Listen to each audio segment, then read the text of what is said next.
लुकाया था। हाँ हाँ, अच्छा जी। चलो सोचते हो, सही है।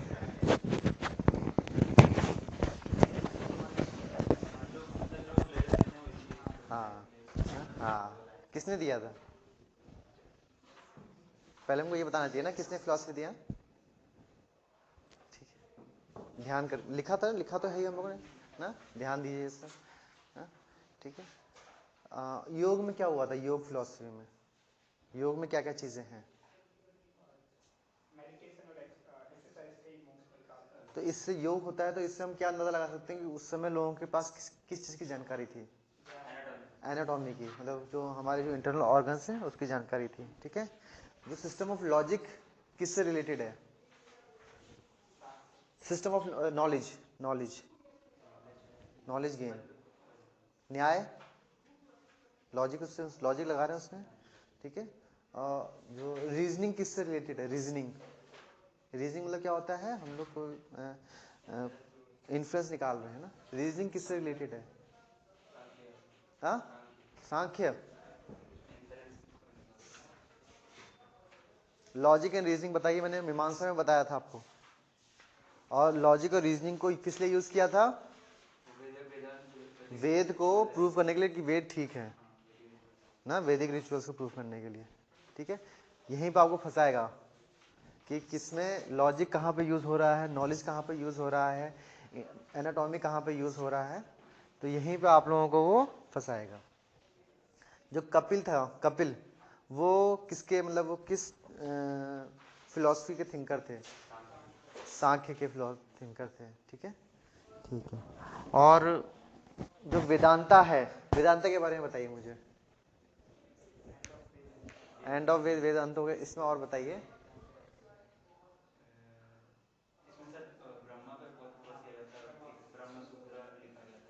किसने लिखा था ब्रह्मसूत्र?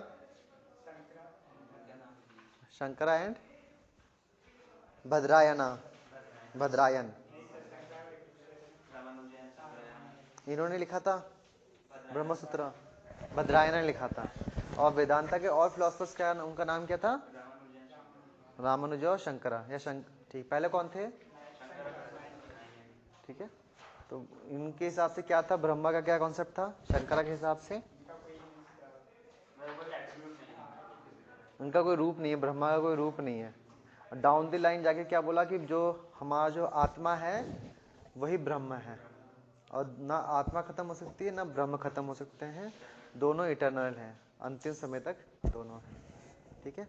और इसी में क्या हुआ, रीबर्थ की बात हुई, पुनर्जन्म, मतलब क्या है, कर्मा की बात हुई। जो हम लोग काम कर रहे हैं उसका फल हमको अगले में।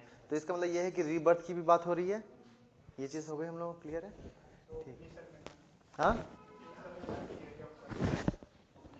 हाँ, तो वेदांता में क्या है, उपनिषद, वेदांता क्या, उसमें उपनिषद से तो शुरू हो रहे हैं ना।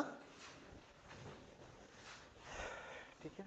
सतवाहना पढ़ लिया, मैं सतवाहन पढ़ लिया हम लोगों ने। इसमें हमने क्या क्या पढ़ा बताइए, अभी जस्ट लास्ट क्लास में लास्ट टॉपिक पढ़ रहे थे हम लोग, क्या क्लियर किया था हम लोगों ने? सतवाहना क्या थे, ब्राह्मण्स थे। हाँ, लेकिन इन्होंने जो बौद्ध धर्म को भी प्रोत्साहन दिया, पैट्रोनाइज किया इनको। हाँ, इसका भी संरक्षण किया इन लोगों ने। ये कैसे प्रूव होता है कि अमरावती, नागार्जुन कोंडा, महाराष्ट्र में अलग अलग जगह हम लोगों को केस मिल रही हैं। ठीक है। और हिंदू का भी कॉन्सेप्ट आया, क्योंकि नागार्जुन कोंडा में हम लोगों को हिंदू मंदिर मिल रहे हैं जो ईंटों के बने हुए हैं। और बाकी जो बौद्ध धर्म के जो बने हुए हैं वो कैसे बने हुए हैं, पहाड़ काट के केव्स बनी हुई हैं। ठीक है। इसमें हमने दो इंपॉर्टेंट वर्ड्स हमने पढ़े थे, कौन कौन से? चैत्य एंड विहार। ठीक है। ये चैत्य और विहार का सबसे अच्छा एग्जाम्पल कहाँ पर मिलेगा हमें? नहीं, माउंट आबू में बुद्धिस्ट मोनेस्ट्रीज हैं क्या? ये मैं आपको लास्ट क्लास में बोलना भूल गया था। जैसे ही आप पढ़ेंगे चैत्य या फिर विहार, पहला वर्ड आएगा कारले, कारले, कारले एक जगह का नाम है महाराष्ट्र में। वहां पे चैत्य विहार बहुत सही ढंग से अभी भी प्रिजर्व्ड हैं। ठीक है। हाँ, अगर आप लोग देखेंगे अभी सब चैत्य विहार और काला टाइप करिएगा आप। ठीक है। तो आपको बहुत अच्छा सा एक गुफा का व्यू दिखेगा। उसमें आपको पिलर्स दिखेंगे हैं, उसकी नक्काशी देखने की कोशिश। हाँ 2 मंजिल की है वो, हाँ 2 मंजिल की। ऐसी कोई है स्ट्रक्चर जो स्पेशल है इंडिया में, तो 2 मंजिल के साथ ऐसे कुछ है। नहीं ये ऐसा नहीं मुझे पता, बस बहुत अच्छा क्लियर, उसकी जो नक्काशी बहुत अच्छी है, आपको देख के लगेगा कि वो पिलर्स मतलब बनाए गए, मतलब होता है ईंटों से बनाए हुए, लेकिन वो क्या है, एक पत्थर था, हाँ उसको काटा गया है, और खूब सारे लाइन से पिलर्स इधर हैं, लाइन से पिलर इधर, देखिए पैरेलल पिलर्स हैं, बीच में पैसेज है, उसके बाद दीवार है, बीच में और पैसेज है। तो ये बनाना बहुत बड़ी, मतलब उस समय सोच के कल सब करना बहुत बड़ी कला थी ये। तो चैत्य विहार सबसे अच्छा एग्जाम्पल क्या है, कार्ले। कार्ले जगह कहाँ पे है, महाराष्ट्र में एक जगह है, ठीक है। चैत्य विहार देख लिया हम लोगों ने, अमरावती नागार्जुन कोंडा देख लिया हम लोगों ने। उसका हमने ये भी देखा था सतवाहना के टाइम पर प्राकृत लैंग्वेज यूज हो रही है। अभी संस्कृत यहाँ पे इतना कॉमन यूज में नहीं आई है, प्राकृत लैंग्वेज को यूज किया गया, ठीक है। क्लियर हो गई चीजें। अब हम लोग थोड़ा सा संगम एज के बारे में पढ़ते हैं।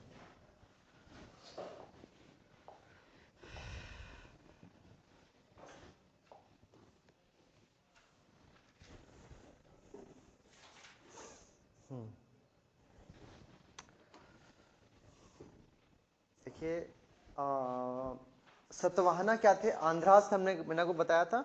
सतवाहना को पुरानास में क्या बोला गया है, आंध्रा बोला गया है, आंध्रास बोला गया है, आंध्रा निवासी बोला गया है।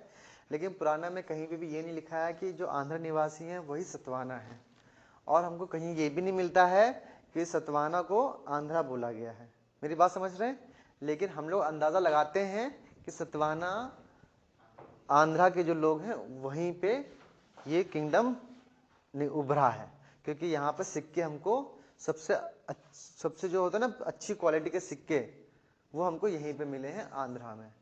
तो हमको ये अंदाजा लगाया कि सतवाहना आंध्रा के निवासियों को बोला जा रहा है, ठीक है। अब देखिए डेक्कन एरिया क्या है, डेक्कन एरिया, दक्कनी एरिया ये है दक्कनी एरिया, ठीक है। आंध्रा कहाँ पड़ रहा है हम लोगों का, ये वाला पड़ रहा है एरिया। दक्कनी एरिया का नॉर्थ में, जो इस वाले एरिया में, ठीक है। यहाँ पर जो लोग रहते हैं इनको थोड़ा सा अलग ढंग से जाना जा रहा है। यहाँ से देखिए ऐसे लाइन गई है, ऐसे इसको छोड़ रहे हैं, आंध्रा को छोड़ रहे हैं, लाइन ऐसे गई है, जो जाके किसमें घुस रही है, तमिलनाडु में घुस रही है। और ऊपर वाला दक्कन एरिया का ऊपर वाला क्षेत्र और इस तरीके से तमिलनाडु के अंदर घुस रहा है। तो जो ये वाला एरिया है, इनकी जो पहचान है वो इनकी जो जब मर जाते हैं ना तो इनकी कब्र से हो रहा है। कब्र क्या हो रही है, जैसे मर गए, पहले में रिचुअल होता था ना कि लाइफ आफ्टर डेथ का कॉन्सेप्ट था। जैसे आपने मम्मीज के बारे में, मम्मीज में क्या होता है कि उनको प्रिजर्व करके रखा जाता है ना, और साथ में उनके सारी चीजें रखी जाती हैं। क्यों रखते हैं, क्योंकि ये कॉन्सेप्ट होता है कि इनको मरने के बाद इन सब चीज़ों की ज़रूरत पड़ेगी, तो उनके साथ में ये सारी जो ज़रूरी चीज़ें होती हैं वो रखी जाती हैं, ताकि उनको अगले जन्म में उसका यूज़ हो सके। तो यहाँ पे जो लोग हैं उनको हम लोग कहते हैं मेगालिथ बिल्डर। मेगालिथ मतलब क्या होता है, लिथ मतलब स्टोन, मेगा मतलब बड़ा, ठीक है। तो जो बड़े स्टोन को जो बिल्डर, ऐसा क्यों बोला जाता है, क्योंकि जैसे कोई डेड बॉडी है उसको जमीन के नीचे, बिल्डर ऐसा क्यों बोला जाता है, क्योंकि जैसे कोई डेड बॉडी है उसको जमीन के नीचे रखा, तो आजकल क्या कर रहे हैं, मिट्टी डाल देते हैं।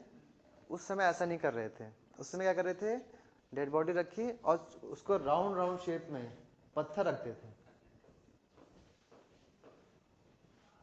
और उनका साइज ऐसे वेरी करता चला जाता था, ठीक है।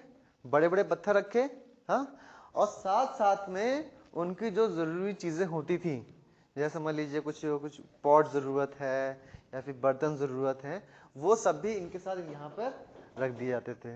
या फिर हसिया, मैंने आपको बताया था ना, एक्स की जरूरत है, कुल्हाड़ी की जरूरत है, तो वो सब यहाँ पर रख दिए जाते थे।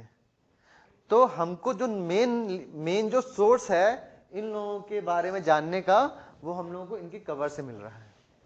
इसीलिए इन लोगों को हम लोगों ने क्या बोला, megalith builder. Megalith builder, mega मतलब बड़ा, लिथ मतलब स्टोन, बड़े बड़े स्टोन्स को बनाने वाले, ठीक है, लिटरल मीनिंग हमको समझ में आया, मेगालिथ बिल्डर्स। क्लियर होगा चीज ये? हाँ, एरिया हमको समझ में आया। हाँ, अब क्या हुआ कि यहां पर जब आप लोग हिस्ट्री पढ़ेंगे तो आप लोग देखेंगे यहां पर पांड्या रूलर्स रूल करते थे। ठीक है, तो ये आप लोग हिस्ट्री में देखेंगे कि किस सतवाहना के बाद पांड्याज आ रहे हैं, किस किस एरियाज में आ रहे हैं। तो यहां पर पांड्या रूलर्स रूल करते थे। पांड्या रूलर्स ये लोग लिटरेचर के काफी बड़े संरक्षक करते थे, मतलब उनको काफी प्रोत्साहन देते थे, पैट्रोनेज देते थे लिटरेचर को। तो एक्चुअल में से आप हिस्ट्री में पढ़ेंगे या फिर किसी किताब में पढ़ेंगे तो बोला जाएगा कि 9000 कवि 8000 सालों तक लगातार उन्होंने कॉन्फ्रेंस की। ठीक है, हाँ, और उन्होंने कुछ चीजें निकाली, कुछ चीजें इन्फ्लुएंस आया। ठीक है, ये कहना एग्जैगरेशन है। ठीक है, ये लिखा जाता है लेकिन इसका कोई हमको हिस्टोरिकल एविडेंस मिलता नहीं है। लेकिन ये बात सही है कि कवियों का सम्मेलन हुआ है और इसको सम्मेलन करवाया किसने है? पांड्या किंग्स ने करवाया है। पांड्या जो राज्य आया उसमें अलग अलग किंग आए, राजा आए, उन सब ने ये कॉन्फ्रेंस करवाई थी। ठीक है, हाँ, तो ये जो कॉन्फ्रेंस हुई इसको हम कहते हैं संगम एज। इसको हम लोग क्या कह रहे हैं? संगम एज। संगम नाम हमने बहुत बार सुना होगा, अब हमें शायद क्लियर हुआ है कि संगम एज है क्या चीज। क्लियर हुआ? ये साउथ इंडिया में हुआ है, हाँ, पांड्या रूलर्स के अंडर हुआ है। कहा यह जाता है, इसमें लिखा हुआ है कि ऐसा कहा जाता है कि 3 संगम एज आई हैं जो 9990 साल तक चली, और इसमें कितने पोएट्स ने पार्टिसिपेट किया है? 8598। ठीक है, लेकिन ये एग्जैगरेशन है, ये बढ़ा चढ़ा के बात कहना है, लेकिन ये चीज रियल है कि इसका पैट्रोनेज किसके अंडर हुआ है? मैं बार बार रिपीट कर रहा हूं, पांड्या रूलर्स में। ये फैक्ट है, हमको पता रहना चाहिए। ठीक है, तो इनके बारे में हमारे ये जो एरिया है इसके बारे में 2 सोर्स हो गए। एक तो ये कवर इनकी मेगालिथ, हाँ, और दूसरा क्या है? संगम एज में जितनी भी चीजें लिखी, हाँ, जो इन्फ्लुएंसेस आए, जो लिटरेचर आए हैं, उसके थ्रू हम लोग इनके जो लाइफ के बारे में हम लोग जान सकते हैं। क्लियर हो गया चीज ये? अब देखिए, अब बात आई 9990 साल की, ये तो चीज बड़ी हो गई। 9000 नहीं, 100-150 साल तो काम हुआ, लंबे पीरियड तक सम्मेलन हुआ। ठीक है, जब 100-150 साल तक कोई कॉन्फ्रेंसेस हो रही हैं, मान लीजिए 50 साल तक कॉन्फ्रेंस हुई, तो उसके पेपर काफी फैल जाएंगे, उसको हमें कंपाइल करना पड़ेगा ना, एक साथ हमें करना पड़ेगा। कंपाइल मतलब क्या होता है? एक साथ इकट्ठा करना है।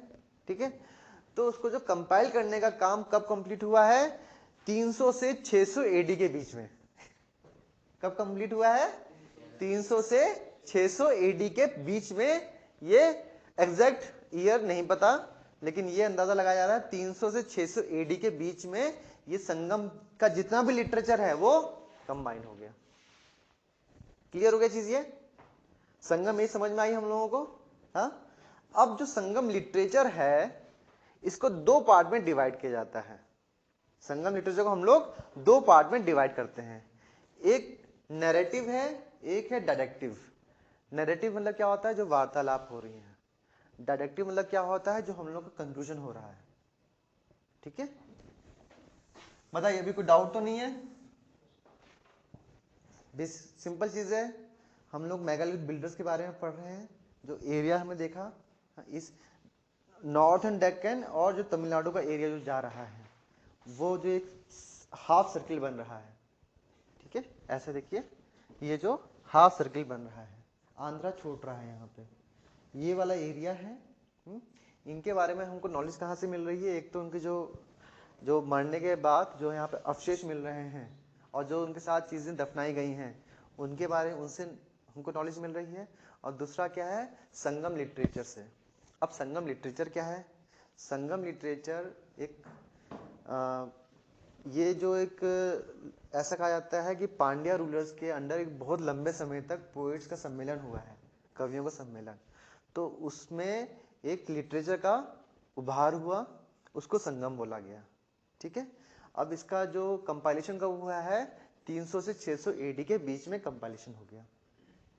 अब संगम लिटरेचर को हम लोग दो पार्ट में डिवाइड करते हैं, एक है नैरेटिव, एक है डिडक्टिव। संगम को हम लोग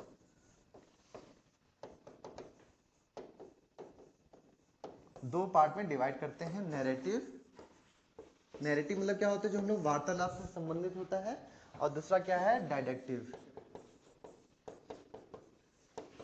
मतलब अल्टीमेटली जो हम लोगों का कंक्लूजन निकल के आ रहा है। क्लियर हो गया चीज ये?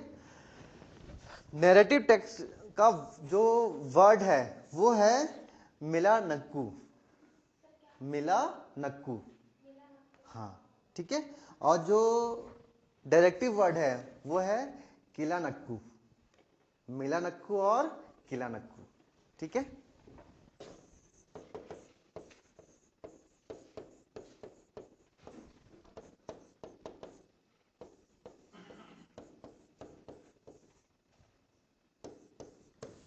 मिला नक्कू और किला नक्कू दो पार्ट में डिवाइड हुआ, नैरेटिव एंड डायरेक्टिव। नैरेटिव को क्या बोला जाता है, मिला नक्कू, एंड डायरेक्टिव को किला नक्कू। क्लियर हो गया चीज ये तो हो गई संगम का एक बेसिक ढांचा हो गया है। और जो इस समय और जो लिटरेचर लिखे गए हैं उसमें से जो मेन इंपॉर्टेंट है, एक तो संगम हो गया, संगम लिटरेचर, और बाकी जो लिटरेचर है उसमें से कुछ इंपॉर्टेंट है, जैसे एक है तोलक्काप्पियम। क्या है, तोलक्काप्पियम। ये जो लिटरेचर है इसमें इस समय के ग्रामर और पोएम्स के बारे में नॉलेज है। तोलक्काप्पियम में क्या है, इस समय की क्या ग्रामर थी और क्या पोएम्स है। मैं लिख दे रहा हूं,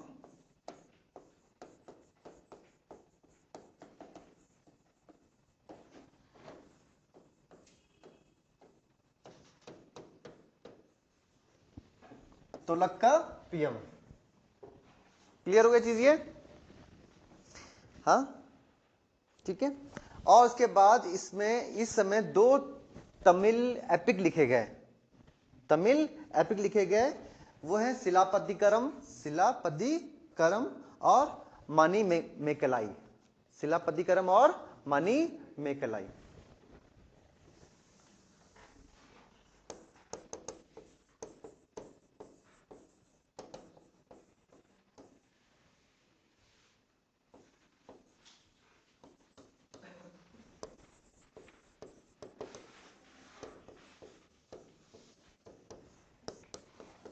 बताइए कोई डाउट हो तो, हम लोग ऑब्जेक्टिव चीज ही पढ़ रहे हैं। ठीक है, कोई इसमें डाउट होने की कोई चीज ही, कोई इशू नहीं है।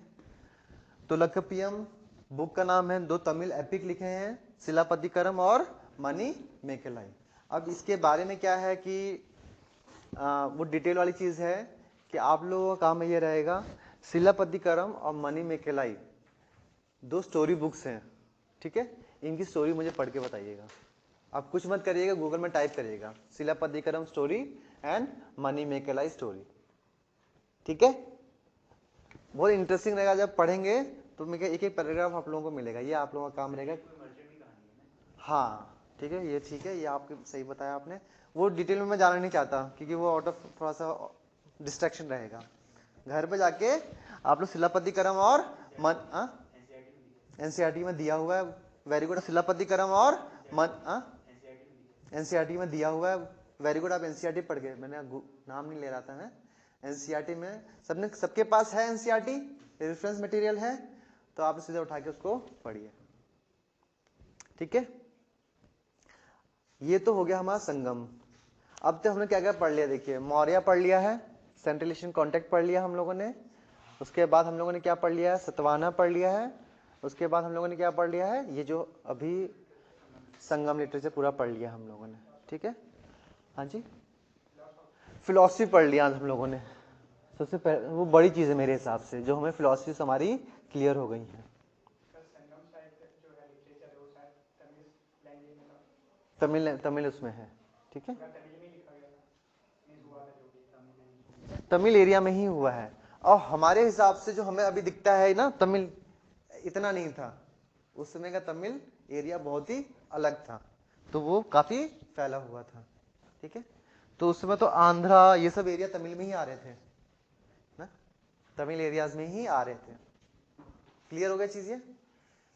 अब हम लोग आते हैं गुप्ता एरा में। गुप्ता एरा में समझते हैं अभी, कोई डाउट, कोई क्लियर डाउट तो नहीं आ रहा है? ठीक है, अब हम लोग आते हैं गुप्ता एरा में क्या क्या हुआ है। ठीक है, सबसे पहले गुप्ता एम्परर का नाम बताइए। सबसे पहले गुप्ता एम्परर का नाम बताइए।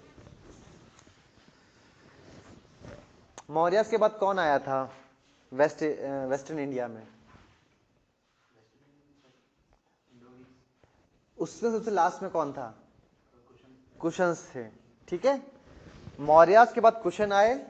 हाँ, उसके बाद जब कुशन एम्पायर वीक हुआ तो उसमें से जो गुप्तास थे वो उनके जैसे ब्यूरोक्रेसी में थे। गुप्तास कौन थे? ब्यूरोक्रेसी, जो प्रशासन होता है ना, वो कुशन्स की ब्यूरोक्रेसी में थे। तो जब कुशन एम्पायर वीक हुआ ना, तो ब्यूरोक्रेसी से लोग निकल के उन्होंने राज हड़प लिया और राज करना शुरू कर दिया। ठीक है, अब ये जो गुप्ता एम्पायर था, ये सभी चीज समझ लेते हैं। ये इंपॉर्टेंट इसलिए था कि देखिए कुशन्स तो सिर्फ यहीं पर आके रूल करके चले गए। हाँ, सतवाहना यहाँ पर रहे। ठीक है, और कुछ लोग west east India, central India ऐसे रहे। मौर्यास के बाद गुप्ता ऐसे पहले थे जिन्होंने पूरे इंडिया को पॉलिटिकली यूनाइट किया, राजनीतिक रूप से उन्होंने एक रूप दिया। हालांकि गुप्ता जो राज्य था वो मौर्य जितना बड़ा नहीं था, लेकिन तब भी उन्होंने एक रूप देने की कोशिश की, पॉलिटिकली यूनाइटेड फेस देने का उन्होंने कोशिश की। इसीलिए गुप्ता एम्पायर इतना मजबूत हुआ। क्यों फेमस है ये हमें समझ में आया। ठीक है, पहला गुप्ता एम्पायर बताइए, जनरल नॉलेज। हाँ, चंद्रगुप्त 1। नेक्स्ट, समुद्रगुप्त। समुद्रगुप्त को क्या बोलते हैं हम लोग? क्यों? समुद्रगुप्त की पॉलिसी किसके एकदम एंटी थी, अपोजिट थी? अशोक के एकदम अपोजिट थी। अशोक ने भी अपना एम्पायर बढ़ाया। देखिए, अभी आपने हिस्ट्री नहीं पढ़ी है तो बस मैं परेशान कर रहा हूं। अशोक ने भी अपना एम्पायर बढ़ाया, लेकिन उसने एम्बेसडर्स के थ्रू अपना एम्पायर बढ़ाया। कलिंग वॉर के बाद उसने एकदम वॉयलेंस को कम किया।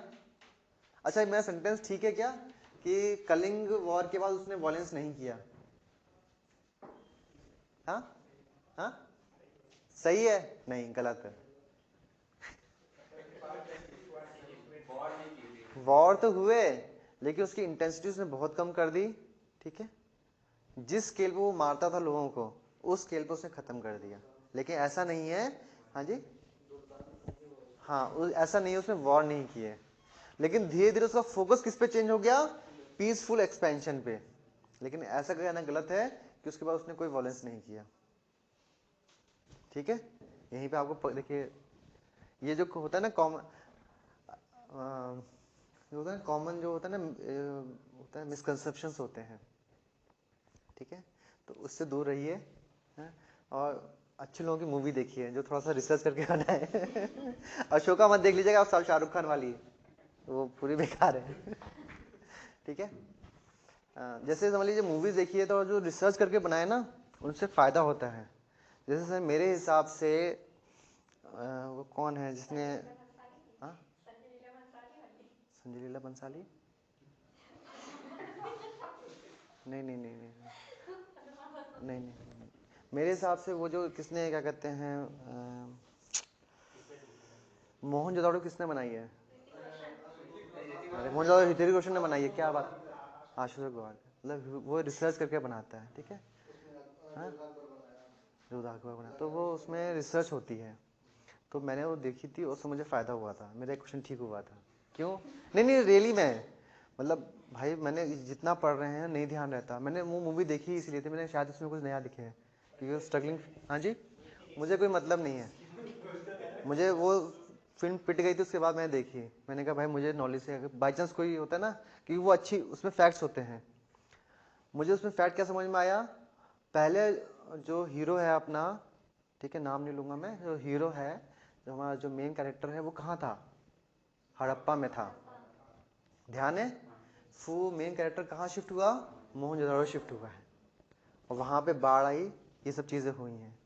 जब वो, आप ध्यान करिए, अगर सबने मूवी देखी है वाली, हड़प्पा में जब वो मोहनजोदड़ो गया तो सबसे पहले क्या नोटिस किया उसने, बताइए,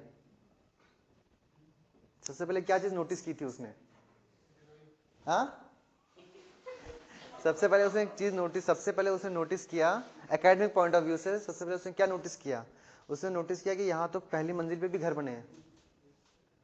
याद करिए, हड़प्पा में पहली मंजिल पे घर नहीं थे, डबल स्टोरी हाउस थे।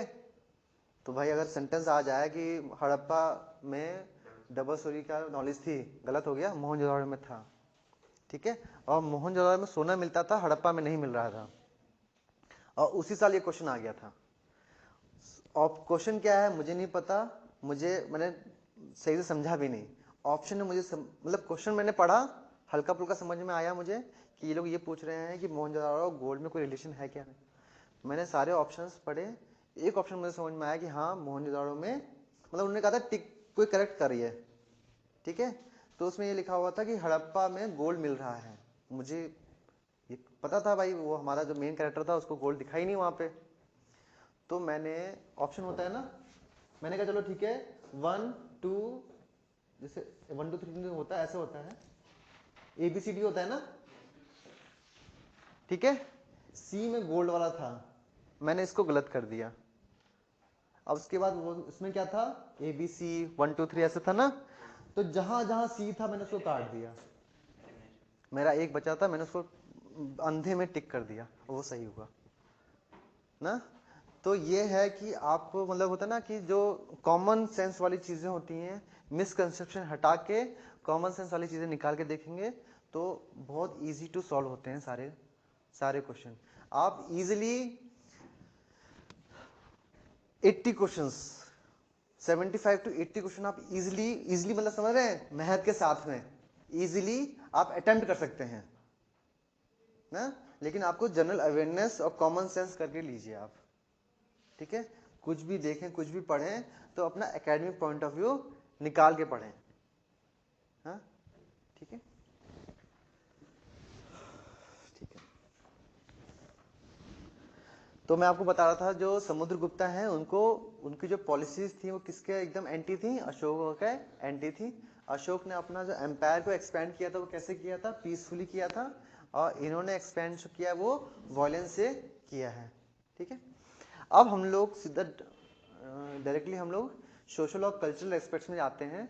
गुप्ता लाइफ में सोशल और कल्चरल एस्पेक्ट में क्या क्या चीजें डेवलप हुई हैं। गुप्ताज अपने आप को ब्राह्मण कहते हैं, ठीक है। गुप्ताज ने अपने आप को ब्राह्मण बोला, और उन्होंने हिंदू कल्चर को बहुत ज्यादा प्रमोट किया, ठीक है। सतवाहना भी ब्राह्मण थे, इन्होंने हिंदू कल्चर के साथ साथ में बुद्धिज्म को भी प्रमोट किया था, जैसे हमने देखा था Mahayana form of Buddhism promote हुआ था, ठीक है। लेकिन गुप्ता के टाइम पर महायाना फॉर्म ऑफ बुद्धिज्म, जो महायाना बौद्ध धर्म है, वो डिक्लाइन हुआ। अपराइज किसका हुआ, हिंदू धर्म का, ठीक है। ये क्लियर हुई चीज ये, ठीक। अब क्या हुआ कि इसमें हिंदू धर्म का राइज हुआ, साथ साथ में शूद्रास जो शूद्र हैं उनकी पोजीशन और डाउन हुई। हम लोग अभी क्या पढ़ रहे हैं, गुप्ता के टाइम पे समाज कैसा था, सोसाइटी कैसी थी, ठीक है। क्लियर हो रही चीज ये। तो हमने पढ़ा कि ब्राह्मण्स का अपराइज हुआ, और महायाना फॉर्म ऑफ बुद्धिज्म का डिक्लाइन हुआ, और शूद्र जो थे, हाँ, उनकी कंडीशन और खराब हो गई, शूद्र की कंडीशन और खराब हो गई। लेकिन उनको रामायण और जितने भी पुराण हैं वो सुनने का उनको अधिकार मिला, वो सब उनको अधिकार मिला। जो निचली जाति की औरतें थीं, हाँ, जो निचली जाति की औरतें थीं वो बाहर जाके काम करती थी, ठीक है। तो जब बाहर जाकर काम किया तो उनके पास पैसा आता था, तो वो इंडिपेंडेंस उनको मिली। लेकिन ऊंची जात की औरतें, उनको घर से बाहर निकलने की इजाजत थी नहीं, काम नहीं करती थी, तो वो किस पे डिपेंड हुई? मेज पे डिपेंड हुई। तो उनकी इंडिपेंडेंस कम हुई, उनकी डिपेंडेंस बढ़ गई, वो ज्यादा उन पे डिपेंड होने लगी मेज पर। क्लियर हो गया चीज ये? हाँ। इसी टाइम पर आपने जैसे देखा, मैंने आपको बताया कि निचली जाति की औरतें उनकी इंडिपेंडेंस हुई, ऊंची जाति की औरतें उनकी डिक्लाइन हुआ। इस समय फीमेल्स को एज अ प्रॉपर्टी ट्रीट करना मतलब बहुत ज्यादा बढ़ गया। गुप्ता टाइम इतना बढ़ गया कि औरतों से यह एक्सपेक्ट किया जाने लगा कि वो जिंदगी में मर्दों का साथ रहेंगी, मेल मेंबर के साथ रहेंगी, और जिंदगी के बाद भी वो उनको फॉलो करेंगी। अगर मेल काउंटर पार्ट मर जाते हैं तो they have to follow their male counterparts after life.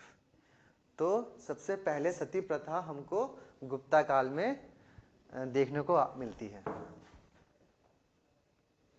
हम लोग सती प्रथा कब खत्म हुई है?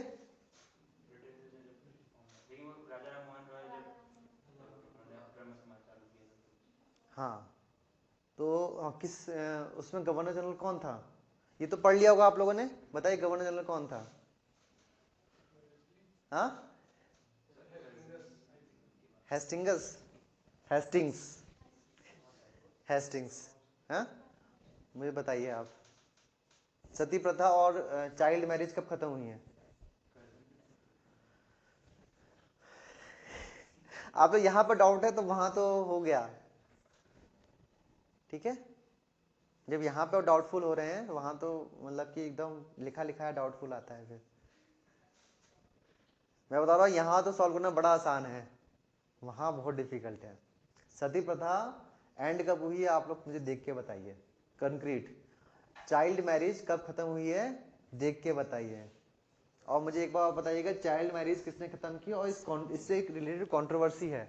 एक समाज इमर्ज हुआ था, एक कंट्रोवर्सी हुई, उस समाज का नाम बताएंगे। हाँ, देख के नाम बताइए।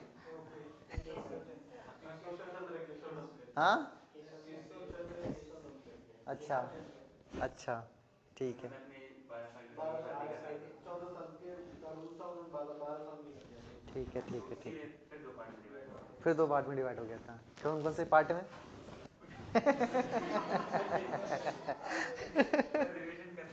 रिवीजन करिए, ठीक है। तो ये सब देखिए, जो आप जो पढ़, ये भी तो कल्चर ही है हमारे मॉडर्न इंडिया का, जो आप लोग पढ़ चुके हैं, ठीक है।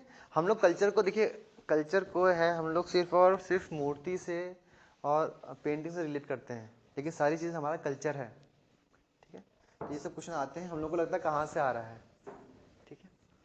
तो हमने क्या देखा अभी कि औरतों की पोजीशन कैसी हो रही है, प्रॉपर्टी की तरह ट्रीट हो रहा है। सती प्रथा हम लोगों को पहली बार यहाँ पर सुनने को मिल रही है। और ये भी हमने देखा कि बुद्धिज्म को अब पैट्रोनेज नहीं मिल रहा है, वो डिक्लाइन में है। और फाहेन, फाहेन कौन है?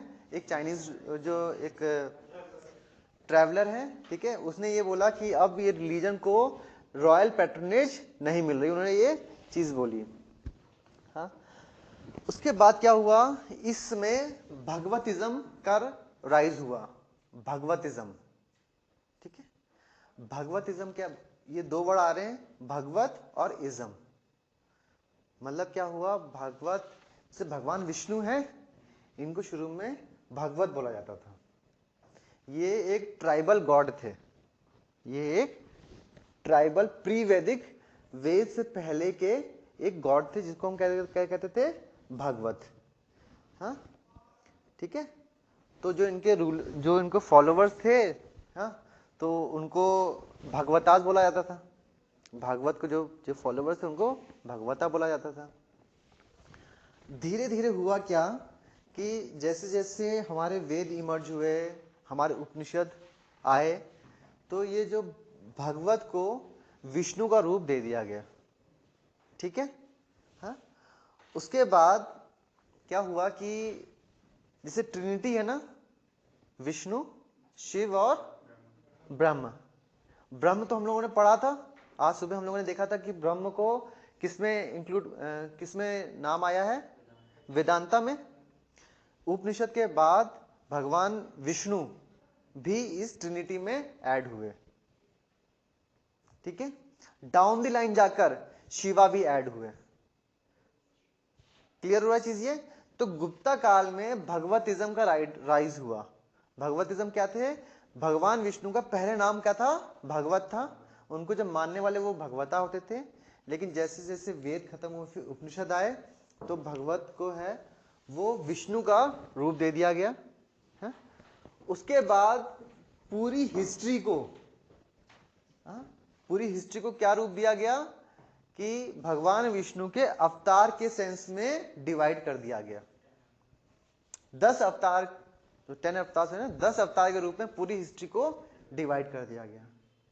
ये बोला गया है कि समाज में ये कब हो रहा है? गुप्ता काल में ही सारी चीजें इमर्ज होके आ रही हैं। इसमें क्या बोला कि जब जब समाज में कोई डिसऑर्डर आ जाएगा, सोशल डिसऑर्डर, तो भगवान विष्णु अवतार लेंगे और सोशल डिसऑर्डर को ठीक करेंगे। तो right from start till now जितनी भी हिस्ट्री है उसको दोबारा से बनाया गया और भगवान विष्णु के 10 अवतारों के सेंस में पूरी हिस्ट्री को दोबारा से लिखा गया। इस समय जो रामायण और महाभारत को दोबारा लिखा गया, रीराइट किया गया। ठीक है, क्लियर होगा चीज ये? लेकिन महाभारत से ज्यादा रामायण को ज्यादा प्रोत्साहन मिला। क्यों? क्योंकि इसमें जो ये कॉमन लोगों को ज्यादा टच किया इसने। क्योंकि इसमें होता है कि एक मतलब इससे हमको क्या मिलता है कि बेटे को बाप की बात माननी है, छोटे भाई को बड़े भाई की बात माननी है, वाइफ को किसी भी हालत में अपने हस्बैंड को फॉलो करना है, और गुड विंस ओवर इवल, अच्छाई बुराई पर हर समय जीत पाती है। ठीक है, तो ये सारी चीजों की वजह से जो रामायण है वो इस समय बहुत ज्यादा फेमस हुई महाभारत के कंपैरिजन में। क्लियर हो गया चीज ये तो हो गया सोसाइटी। अब हम आते हैं, अभी तो कोई कॉन्सेप्ट कोई क्लियर तो नहीं, क्लैरिटी कोई डाउट तो नहीं आ रहा है, एक स्टोरी की तरह चल रहा है। अब आते हैं हम लोग आर्ट। गुप्ता काल में आर्ट पे क्या था? गुप्ता को हम लोग golden age of ancient India कहते हैं। ये कहना मैंने आपको शुरू में कहा था कि गुप्ता को golden age of ancient India कहते हैं, स्वर्ण काल कहते हैं प्राचीन भारत का। ये कहना एग्जैक्टली ठीक नहीं है। मैंने शायद आपको ध्यान होगा, मैंने शायद पहली क्लास में ये चीज मैंने बोली थी, उसको आज हम क्लियर करते हैं। गोल्डन एज का मतलब से हम क्या समझते हैं, थोड़ा सा मुझे बताइए। अगर मैं गोल्डन एज बोलूं तो इस समय सारी चीजें अच्छी अच्छी होनी चाहिए। हाँ, सारी चीजें अच्छी अच्छी होनी चाहिए तभी हम गोल्डन एज बोलेंगे। लेकिन आप लोगों को जान के हैरानी होगी कि गुप्ता एज में टाउन्स हमारे डिक्लाइन पे थे। अगर टाउन डिक्लाइन पे हैं तो इससे मैं क्या इंफ्लुएंस निकालूं? हमारी इकोनॉमी जो है वो वीक हो रही है, इससे मैं यही इंफ्लुएंस निकालूंगा। ठीक है, तो हालांकि गुप्ता एज को गोल्डन एज कहा जाता है, लेकिन इस समय हमारे टाउन्स डिक्लाइन थे, डिक्लाइन पर थे। हाँ, इसीलिए आप लोगों ने, मैंने आप लोगों को बताया था जब टाउन्स डिक्लाइन पे हैं तो पैसे में कमी आएगी। हाँ, तो आप लोग ध्यान करिए, सबसे पहले गोल्ड कॉइन किसने इशू किए हैं? इंडो ग्रीक्स ने। उस समय मैंने लिखा था इसकी क्वांटिटी जाकर, तो आप लोग ध्यान करिए, सबसे पहले गोल्ड कॉइन किसने इशू किए हैं? इंडो ग्रीक्स ने। उस समय मैंने लिखा था इसकी क्वांटिटी जाके कहां ज्यादा बढ़ गई? कुशंस में। और कुशंस के कॉइन की प्योरिटी गुप्ता कॉइन से ज्यादा अच्छी थी, मैंने लिखवाया था। कुशन के कॉइन की प्योरिटी गुप्ता एज से ज्यादा अच्छी थी। गुप्ता एज में कॉइन की प्योरिटी कम क्यों हो गई? क्योंकि भाई उनकी इकोनॉमी जब वीक हो रही है तो मिलावट करेंगे ना। कॉइन से ज्यादा इशू किए उन्होंने, क्योंकि भाई मेरा इतना फैला दिया मैंने, अब मुझे सबको सप्लाई भी करनी है। ठीक है, कॉइन्स तो इन्होंने काफी इशू किए, लेकिन उनकी प्योरिटी कम हो गई। फैलावा ज्यादा कर दिया मैंने, सबको उनको देना भी है, तो मेरा सॉल्यूशन क्या निकला? उसकी प्योरिटी कम कर दो। ये क्लियर हुआ चीज ये? गुप्ता एज को क्या बोला जाता है? Golden age of ancient India, प्राचीन भारत का स्वर्ण काल। लेकिन इस समय टाउन्स हमारे डिक्लाइन पे थे। जब मैंने पहली बार पढ़ा था तो मुझे ये बहुत इंटरेस्टिंग फैक्ट लगा था, क्योंकि इससे पहले मैंने कभी ये चीज, जब हम लोग स्कूल में पढ़ते हैं तो ये चीज हमने एस्पेक्ट कभी नहीं पढ़ा होता है कि टाउन्स हमारे डिक्लाइन पे हैं। तो जब मैंने पहली बार पढ़ा था तो मुझे एकदम ये अट्रैक्ट किया था, मैंने कहा यार ये क्या चीज है, नई चीज हमने पढ़ी है। ठीक है, पहली चीज, गुप्ता एज को गोल्डन एज बोला जाता है क्योंकि इन्होंने आर्ट के फील्ड में, कला के फील्ड में इन्होंने बहुत अच्छा काम किया है। आर्किटेक्चर के फील्ड में नहीं, कला के फील्ड में इन्होंने बहुत अच्छा काम किया है। तो इसलिए देखिए, इकोनॉमी भी एक होता है ना, समझ लीजिए अमेरिका डाउन पे है और दूसरा एक है फिजी डाउन पे है। अमेरिका कितना भी डाउन हो जाएगा, है तो बहुत बड़ा ना, फिजी तो है ही गरीब, वो डाउन हुआ तो उसका तो हालत ही खराब हो गई। तो यही चीज है, अगर मैं बोलूं कि गुप्ता एज में टाउन्स डिक्लाइन पे हैं, इसका मतलब ये नहीं है कि वहां पे एकदम ही बुरी हालत हो गई है। मान लीजिए वॉशिंगटन डीसी डिक्लाइन पर है, तो मतलब वो है कि ऐसा नहीं है कि जैसे हमारा कोई गांव है, ऐसा तो नहीं बनेगा, वो कभी रहेगा तो वॉशिंगटन डीसी ही वो, वैसी फैसिलिटीज रहेंगी, लेकिन वहां पर उस हिसाब से फैसिलिटीज कम हो जाएंगी। क्लियर हो रहा चीज ये?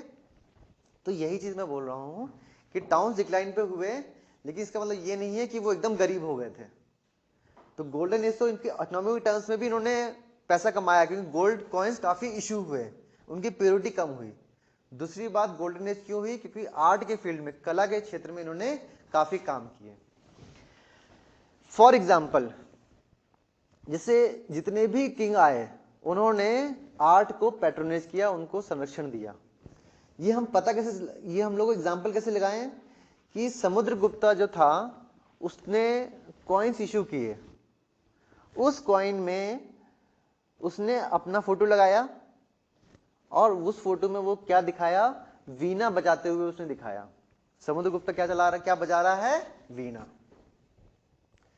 तो इससे हम क्या अंदाजा लगा सकते हैं कि वो वीणा प्रेमी था, समुद्रगुप्ता वीणा प्रेमी था। ठीक है, तो वीणा क्या है? कला है। तो समुद्रगुप्ता ने कला को पैट्रोनेज किया, उसका संरक्षण किया। ठीक है, इसी तरीके से हम लोगों को 2 मीटर बड़ा बुद्धा की मूर्ति मिलती है, हाँ, जो टूटी फूटी हालत में है, और लिखा, हमको कहीं पे लिखा हुआ भी मिला है कि सारनाथ एरिया में बहुत बड़ी बुद्धा की मूर्ति बनी थी, लेकिन वो अब हमें मिली नहीं है। एक मूर्ति बनी तो इसे हम लगा सकते हैं ना, अंदाजा लगा सकते हैं भाई उन्होंने कला को प्रोत्साहन दिया। ये हो गया। इसी टाइम पर अजंता पेंटिंग्स बनी थी, गुप्ता टाइम में ही अजंता पेंटिंग बनी है। हाँ, अजंता पेंटिंग्स में गौतम बुद्धा के पूरी लाइफ के अलग अलग पहलुओं को दर्शाया गया है अजंता पेंटिंग में। ठीक है, मैंने आपको क्या बताया? अजंता पेंटिंग किसके टाइम पे बनी है? गुप्ता टाइम में, गुप्ता के काल में, गुप्ता जो रूलर है उनके काल में बनी है। ठीक है, ये चीज हो गई। मैं अगर बोलूं कि Guptas were the patronage, Guptas gave patronage to Ajanta painting, मतलब क्या है कि अजंता जो कला, चित्रकला थी, वो गुप्ता राज्य ने उसका प्रोत्साहन किया। तो सही है? हाँ, नहीं। देखिए समझिए, अजंता पेंटिंग किसके टाइम पे बनी है? लेकिन ये हम लोग कहीं पे भी, हम लोगों को लिखा हुआ नहीं मिला है कि जो गुप्ता के राजा हैं उन्होंने इसको प्रमोट किया। नहीं पता, अननोन है ये। लेकिन ये बनी गुप्ता टाइम में है। लेकिन देखिए, दोनों चीजें फैक्ट हैं, अलग अलग चीजें हो सकती हैं। जैसे अभी समझ लीजिए इस टाइम पर कोई, मैं अपना घर बनाऊं और उसमें मैं अपना कर दूं बड़ा सा, मैं एक, जैसे अब तो पॉसिबल नहीं, मैंने एक पहाड़ लिया उसमें मैंने खूब सारा बनाया है, वो इसका मतलब ये नहीं है सरकार ने मुझे प्रमोट किया, नहीं, वो तो मेरा इंडिविजुअल था ना। तो मैं बोलूंगा तो है कि इस टाइम पे मैंने बनाया, लेकिन सरकार ने प्रमोट नहीं किया। दोनों चीजें अलग अलग चीजें, दोनों सही चीजें हैं ना। तो अजंता पेंटिंग जो है, देखिए पेंटिंग एस्पेक्ट हम जब पढ़ेंगे तो दोबारा ये चीज हमारे सामने फिर से आएगी। अजंता पेंटिंग किसके टाइम बनी है? गुप्ता टाइम में है। लेकिन ये कहीं पर भी लिखा हुआ नहीं मिला है हमें कि जो गुप्ता किंग है उन्होंने इसको प्रमोट किया, ठीक है। लेकिन जब प्रमोट नहीं किया है, लेकिन उसको डिस्ट्रॉय भी तो नहीं किया, तो हम एज एग्जाम्पल तो लिख ही सकते हैं ना कि क्या हमारी जो वे ऑफ राइटिंग क्या होगी कि गुप्ता काल में अजंता जो कलाएं हैं, चित्रकलाएं हैं, वो बनी थी। तो हमारा एक पॉइंट तो हो गया ना, जस्टिफिकेशन तो हो गया, ये चीज है। तो आर्ट के फील्ड में क्या क्या हुआ है, एग्जाम्पल क्या है, समुद्रगुप्ता वीना है, उसके बाद बुद्धा की अलग अलग 2 मीटर मूर्ति दिखी है हमें, अजंता पेंटिंग्स दिखी हैं जिसमें गौतम बुद्धा के लाइफ के अलग अलग एस्पेक्ट्स को दर्शाया गया है। अजंता पेंटिंग्स किसके टाइम बनी है? गुप्ता काल में बनी है। लेकिन ये कहीं पे भी नहीं मिला है कि वो इसके संरक्षण थे, पैट्रोनेज की थी उन्होंने, ठीक है। फिर क्या है, मैंने आपको बताया था दे वर पुअर इन आर्किटेक्चर, वास्तुकला में वो बहुत ही वीक थे, उन्होंने आर्किटेक्चर के फील्ड में ज्यादा अच्छा काम नहीं किया है। हमको सिर्फ कुछ एग्जांपल्स मिलते हैं जहां पे कुछ मंदिर बने हैं, जैसे कि देवगढ़ में एक हिंदू टेंपल मिला है, लेकिन वो हिंदू टेंपल ईंटों का बना हुआ है, ठीक है, पत्थरों का नहीं बना हुआ है, ईंटों का वो टेंपल हम लोगों को दिखता है। ये एक कुछ रेयर एग्जांपल है गुप्ता टाइम में आर्किटेक्चर का। आर्ट एंड आर्किटेक्चर समझ में आया हमको, सोसाइटी समझ में आई, ठीक है। आर्ट एंड आर्किटेक्चर में कोई डाउट हो बताइए। गोल्डन एज बोला गया, लेकिन टाउन्स हमारे डिक्लाइन पे थे, क्योंकि गोल्डन एज में हमारे गोल्ड इशू हुए हैं, इसलिए नहीं गोल्ड बोला जाता, इकोनॉमी इनकी डाउन हुई लेकिन तब भी फ्लरिश कर रही थी, ठीक है, ट्रेड इनका तब भी अच्छा था, लेकिन टाउन्स डिक्लाइन पे थे। गोल्ड इशू हुए, उनकी प्योरिटी कम हुई है। आर्ट के फील्ड में क्या क्या काम हुआ हमने वो देखा, आर्किटेक्चर में अच्छा काम नहीं हुआ वो हमने देखा। लिटरेचर के फील्ड में क्या हुआ है, इन्होंने गुप्ता काल में सेकुलर लिटरेचर बना, सेकुलर मतलब कोई ऐसे धार्मिक इस पे कोई जोर नहीं हुआ। जैसे कि क्या है, एक हमारा लिटरेचर है मृच कृतिका या 13 प्लेज, लिटिल क्ले, मृच कृतिका, या फिर उसको हम लोग क्या कहते हैं इंग्लिश में, लिटिल क्ले। मतलब ये छोटे छोटे प्लेस का एक बहुत मतलब कि ग्रुप है, 13 मेजर कुछ प्लेस हैं इसमें जो एक साथ हमको दिखते हैं। उस प्ले का नाम क्या है, मृच कृतिका, ठीक है। इसी टाइम पर अच्छा बताइए, शकुंतलम किसने लिखी है, अभिनय शकुंतलम?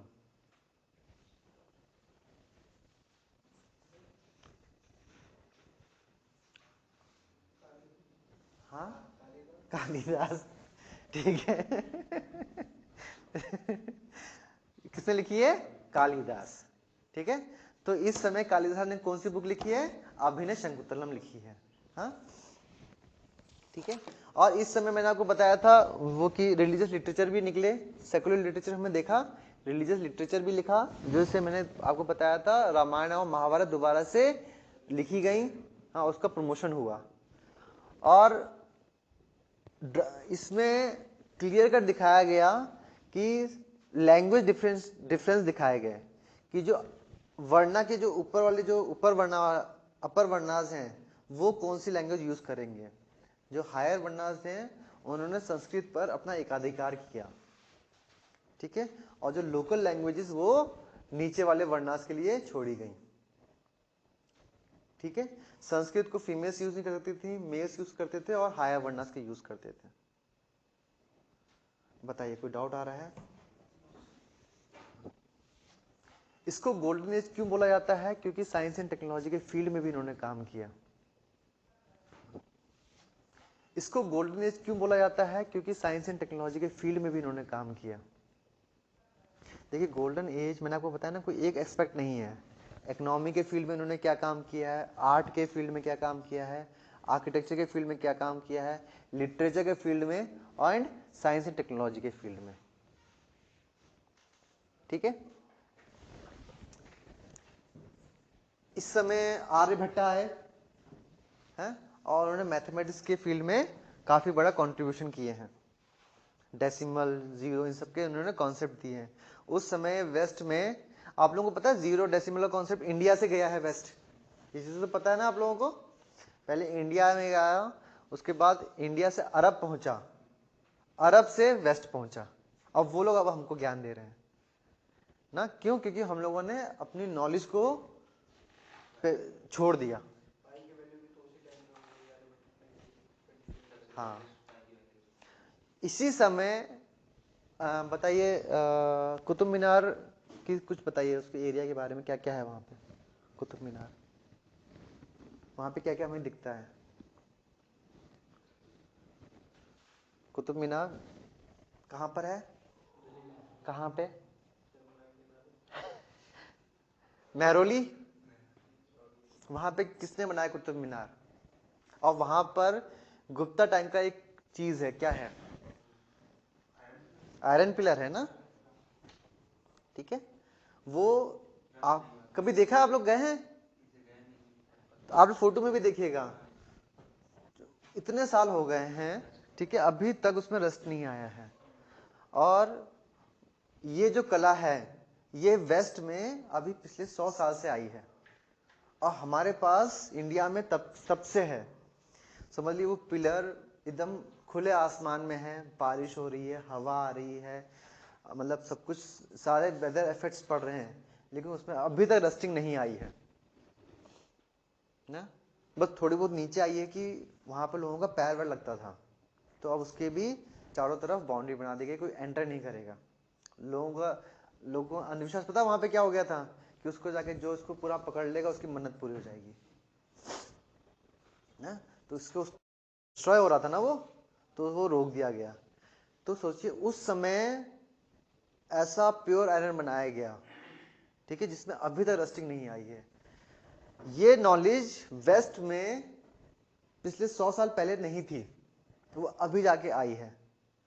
तो हम लोगों के पास नॉलेज थी, हम लोगों ने उसको, हम लोग भूल गए उस नॉलेज को। और ये नॉलेज कब आई थी? गुप्ता टाइम में हमारे पास ये, हम लोगों ने इस पे काफी प्रोफिशिएंसी हासिल कर ली थी, काफी हम लोगों इसमें पकड़ हासिल कर ली थी हम लोगों ने। मैथमेटिक्स के फील्ड में, आयरन के फील्ड में हम लोगों ने कितनी पकड़ हासिल कर ली थी, ठीक है। तो इसीलिए गुप्ता को हम लोग क्या कहते हैं? Golden age of ancient India, क्योंकि हर फील्ड में इन्होंने कुछ ना कुछ आगे अचीवमेंट किया था। कहीं पे भी इसमें हम लोग ज्यादा लड़ाई झगड़े की बात नहीं सुनेंगे, peaceful and trade, art, technology, इन सब के बारे में ही हम लोग देखेंगे। बताइए कोई डाउट है इसमें? गुप्ता एज को हमने पढ़ा, एस्ट्रोनॉमी के फील्ड में काम किया है। हाँ, मैं आपको ये बोलना भूल गया, एस्ट्रोनॉमी के फील्ड में भी काम किया है इन लोगों ने। आर्यभट्ट ने मैथमेटिक्स की फील्ड में काम किया है, एस्ट्रोनॉमी के फील्ड में काम हुआ है, और ये आयरन के फील्ड में काम हुआ है, जो मेन काम है। क्लियर हो गया चीज ये, ठीक है। इसको हम लिख लेते हैं अब।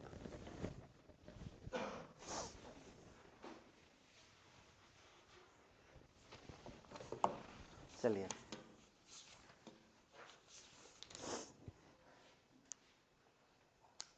कहां तक लिख लिया था हम लोगों ने?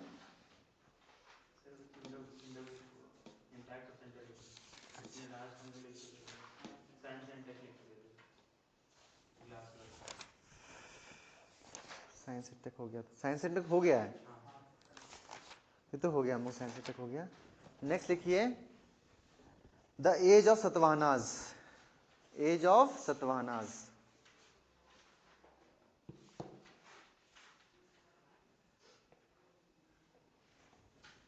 और लास्ट क्लासेस आपने छोड़ दी थी, ठीक है। लिखिए एज ऑफ सतवाहनाज, इसमें लिखिए Satavahanas considered to be identical with Andhras, are considered identical with Andhras.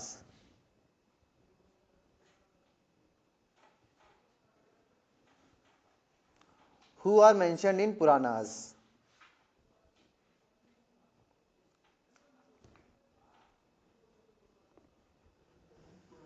Who are mentioned in Puranas? Next ने लिखिए पुराना speak only of Andhra rule and not of Satvana rule. And not of Satvana rule. On the other hand, the name Andhra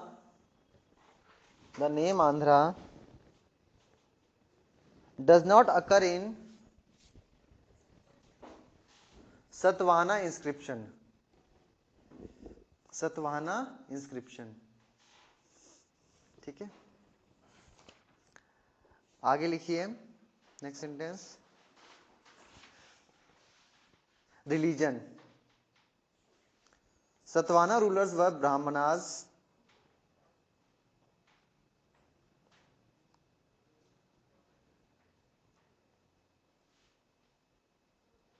but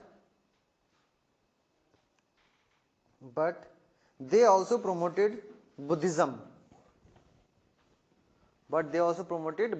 bracket में लिखिए Mahayana form of Buddhism.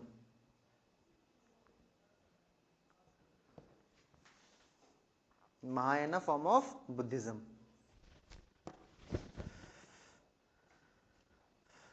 आगे लिखिए.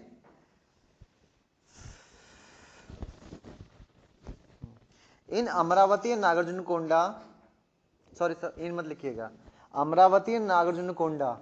Amravati and कहां पर है अमरावती नागार्जुन कोंडा? कहां पे? आंध्र प्रदेश. अमरावती नागार्जुन कोंडा इन Andhra Pradesh became important center of Buddhist culture,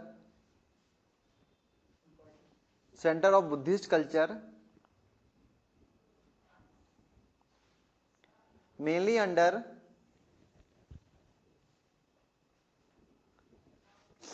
Satavahanas.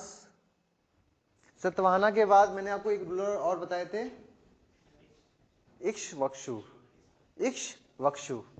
ठीक है, मेनली है ना सतवाहना और इक्ष्वाकु.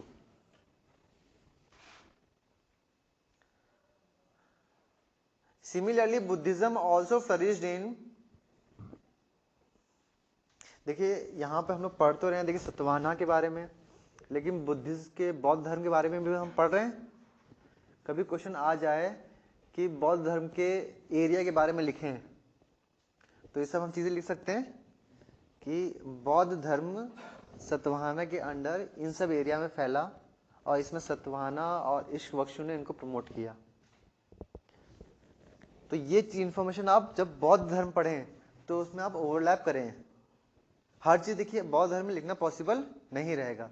हम पढ़ रहे हैं अलग अलग जगह, लेकिन ध्यान दीजिए कि हम लोग बौद्ध धर्म के बारे में भी कहीं कहीं पढ़ रहे हैं. वो सारी चीजें हम लोगों को याद रहनी चाहिए. ठीक है. हाँ, Buddhism also flourished in Nashik and जुनार एरिया. नासिक एंड जुनार एरिया in Maharashtra. जुनार एरिया इन महाराष्ट्र. नेक्स्ट लिखिए आर्किटेक्चर.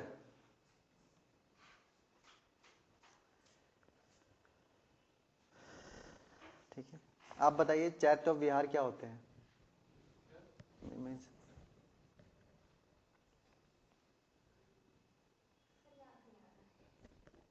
मिस मत करिए क्लास. ठीक है, वो आपको तो हिस्ट्री है ना, हिस्ट्री आपका ऑप्शनल है ना? नहीं वो ठीक है. आर्किटेक्चर में लिखिए in Satavahana phase many rock cut. In Satavahana phase many rock cut chaityas and monasteries. Chaityas and monasteries.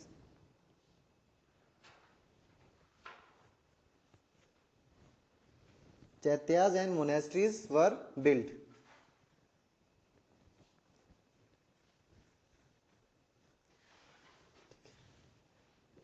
The two common religious constructions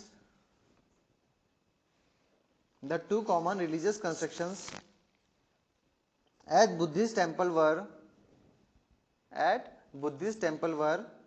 Chaitya sorry, were Buddhist temple which is also called Chaitya and monastery which is also called Vihar. कुछ confusion हो गया? मैं फिर से repeat करूं? मंदिर को क्या कहते हैं? चैत्य, और जो मोनेस्ट्री है उसे हम क्या कहते हैं? विहार। क्लियर हो गया चीज ये? Monastery which is also called vihara. ठीक है।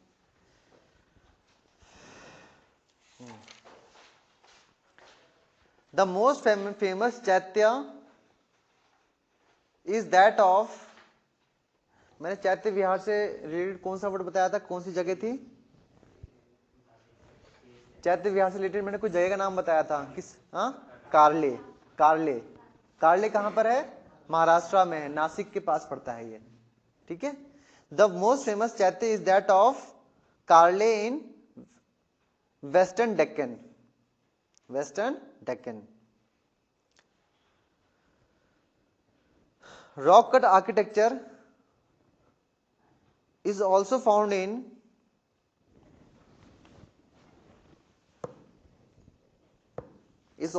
in Andhra in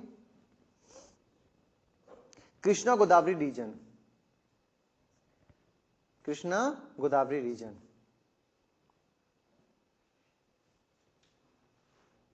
अच्छा, मैं रुक रहा हूँ। अभी हिंदी के स्टूडेंट्स हैं, मैंने जो डिस्कस किया था उसमें कोई डाउट तो नहीं आ रहा है? जैसे आपको पहले डाउट आया था, अभी तो डाउट नहीं आया? कुछ भी कोई डाउट तो नहीं आया ना? समझने में कोई डाउट तो नहीं आया? ठीक है। हाँ, आगे लिखिए। The rock cut architecture is also found in Andhra in Krishna Godavari region. The most famous of them are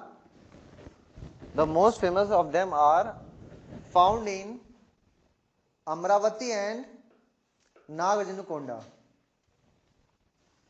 Amravati and Nagarjunakonda. आगे लिखिए। नागार्जुनकोंडा, बताइए, मैंने नागार्जुनकोंडा के बारे में कुछ बताया था आपको? क्या क्या चीज थी यहां पर नागार्जुनकोंडा के बारे में? कुछ तो बताया होगा, बताइए। बताया था, ध्यान करिए, कुछ तो ध्यान हो। क्या टेम्पल्स के बारे में क्या बताया था? हाँ, वेरी गुड। इसमें हमको रॉक कट आर्किटेक्चर केव्स भी मिलती हैं, जिसमें हमको चैत्य विहार मिल रहे हैं, और यहाँ पे हमको हिंदू टेम्पल भी मिल रहे हैं जो ब्रिक के बने हैं, ईंटों के बने हैं। दो चीज मैंने बताई थी आप लोगों को। ठीक है। इसमें लिखिए, Nagarjunakonda prospered under Ikshvakus. It contains not only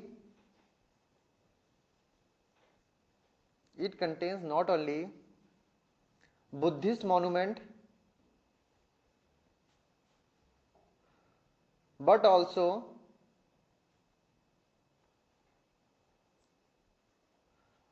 earliest Brahminical brick temples.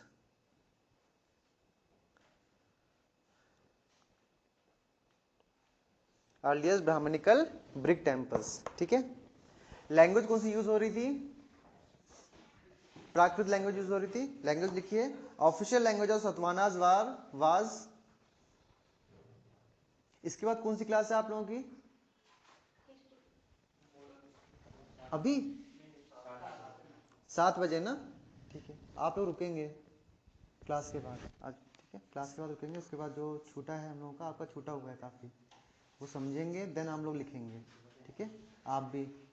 हाँ, क्लास के बाद रुकेंगे आप लोग 5:30 के बाद। The official language of Satavahanas was Prakrit.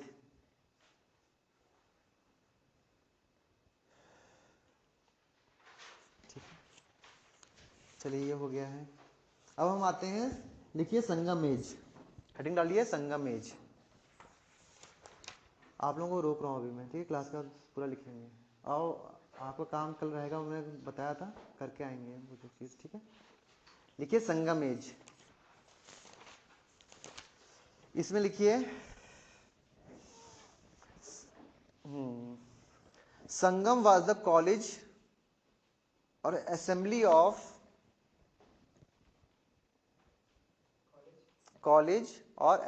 of Tamil poets held under royal patronage. अच्छा बताइए, संगम किसके, उसका संरक्षण किसने किया था, किसके अंडर हुआ था, कौन से किंग्स के अंडर? संगम किसके अंडर, मतलब संगम जो एज आई थी वो किस रूलर्स के अंडर उन्होंने, मतलब कौन से रूलर थे जिन्होंने संगम एज की थी?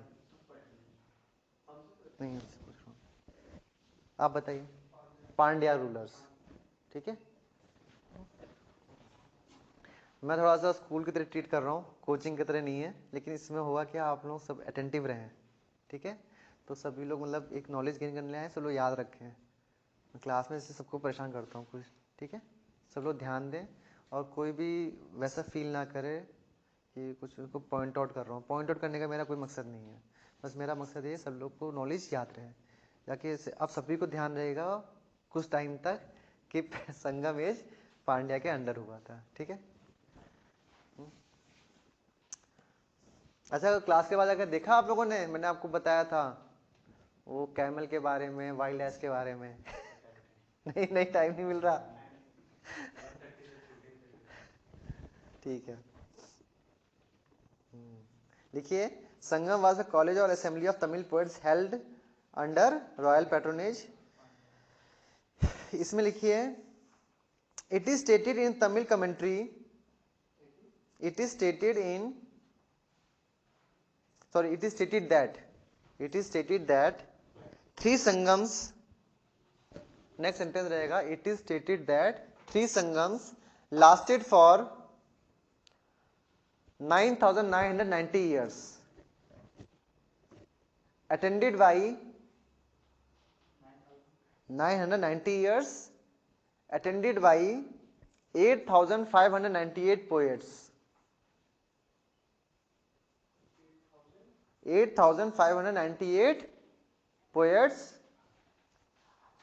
and had 197 Pandya kings as patrons.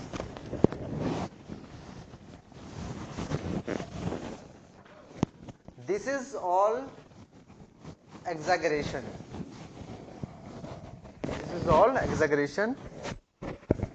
But it is no doubt that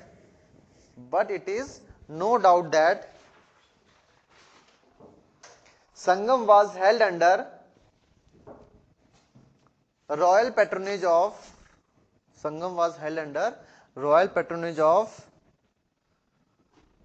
Pandya rulers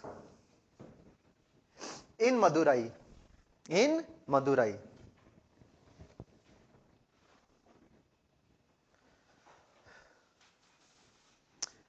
This Sangam literature was compiled between 300 to 600 AD.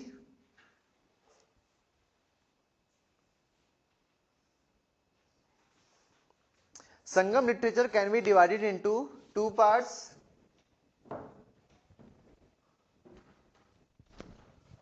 Dash करके लिखिए, 300 to 600 AD. नेक्स्ट, ये हो गया complete. Next sentence, Sangam literature can be divided into two parts. Narrative को हम क्या बोलते हैं? मेलानक्कू। नैरेटिव को हम लोग क्या बोलेंगे? मेलानक्कू।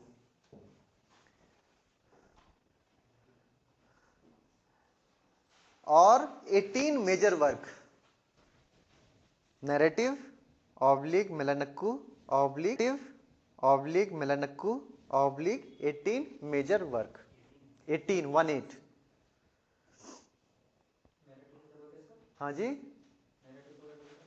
मेलानक्कू, या फिर 18 महत्वपूर्ण कार्य। हाँ ठीक है, 18 मेजर वर्क। ठीक है, दूसरा पार्ट क्या है? डिडक्टिव नहीं है, डायडेक्टिव है। Didactic, oblique Kilkanakku, oblique 18 minor work, 18 minor work. Next paragraph लिखिएगा, beside Sangam text we have a text called Tolkappiyam. Beside Sangam text we have a text called Tolkappiyam which deals with grammar and poems।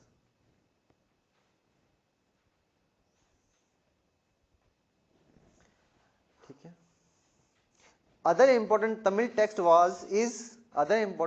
text is Thirukkural, ये मैं बताना भूल गया था, Tirukkural. Next sentence, we have Tirukkural, ये जो हाँ कुरल, ये जो जितने वर्ड्स हैं आप लोग अभी अंडरलाइन कर लें ताकि आप लोगों को वो बाद में इमर्ज हो बाद में। ठीक है। We have twin Tamil epics called Silappatikaram, Manimekalai, Silappatikaram और मणिमेकलाई।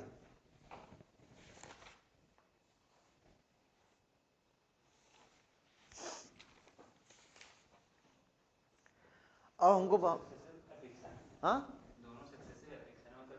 ट्विंस बोला जाता है इनको।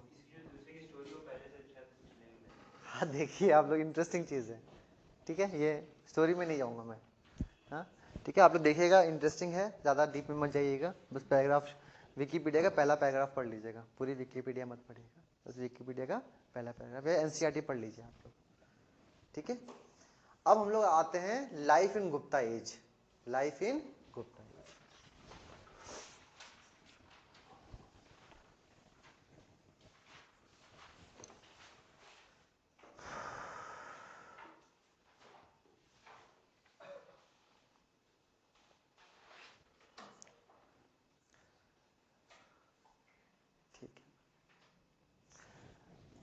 समझ तो लिया था हमने गुप्ता एज को, उसको हम लोग भी रुकते हैं, एक नई चीज हम लोग समझते हैं। क्लियर हो गया? गुप्ता एज समझ लिया था हम लोगों ने, उसको लिखना भी छोड़ते हैं, लिख लेंगे, उसमें कोई इशू नहीं है। अब हम लोग एक नया टॉपिक समझते हैं, डांस। ठीक है, जो आप लोगों को अब हार्डकोर कल्चर के बारे में होता है, कुछ अभी नाम ही नहीं आ रहा है, गुप्ता मौर्य पढ़ा रहे हैं, कोई कल्चर तो पढ़ाओ। हम लोग भी कल्चर ही पढ़ रहे थे, लेकिन मेरा थोड़ा सा था कि हर आपको पीरियड लेके मैं पढ़ा रहा था ताकि आप लोगों को सीक्वेंस समझ में आए। ठीक है, मैंने आपको बताया था मिडावल में थोड़ा अलग अप्रोच रहेगी मेरी, अपने पर्टिकुलर लेके पढ़ाऊंगा आप लोगों को डांस, म्यूजिक, पेंटिंग, जो हमारे आर्किटेक्चर के फील्ड में, अब ऐसा एक्सपेक्ट रहेगा हम लोगों को। क्लियर हो गई चीज ये? डांस के बारे में हम लोग पढ़ते हैं। जो डांस की शुरुआत, आप लोग देखिए, चाहे डांस देख लें, चाहे आप म्यूजिक पढ़ लेंगे, चाहे आप पेंटिंग देखेंगे, हर एक की शुरुआत जो हो रही है, स्पेशली डांस और म्यूजिक, अगर किसी का भी हम ओरिजिन देखना शुरू करें तो वो आएगा नाट्य शास्त्र से। वो कहां से आएगा ओरिजिन? नाट्य शास्त्र से। नाट्य शास्त्र किसने लिखी है? भारत मुनि ने। किसने लिखी है? भारत मुनि ने लिखी है। एग्जैक्टली कब लिखी है ये नहीं पता, लेकिन माना जाता है 2nd सेंचुरी बीसी से 2nd सेंचुरी एडी के बीच में ये किताब लिखी गई है, नाट्य शास्त्र। हम लोग क्या टॉपिक पढ़ रहे हैं? डांस पढ़ रहे हैं। ठीक है, एक चीज मैं आप क्लियर कर दूं, डांस पढ़ रहे हैं हम लोग।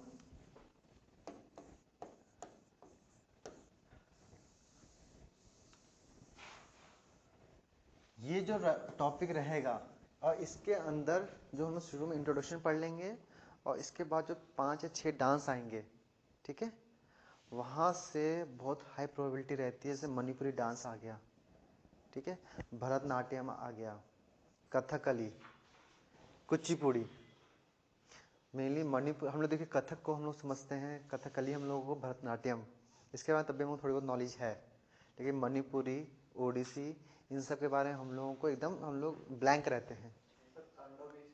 हाँ तांडव, हाँ एकदम एकदम इसी से आएगा, इसी से। वो हाँ, एकदम एकदम क्वेश्चन है।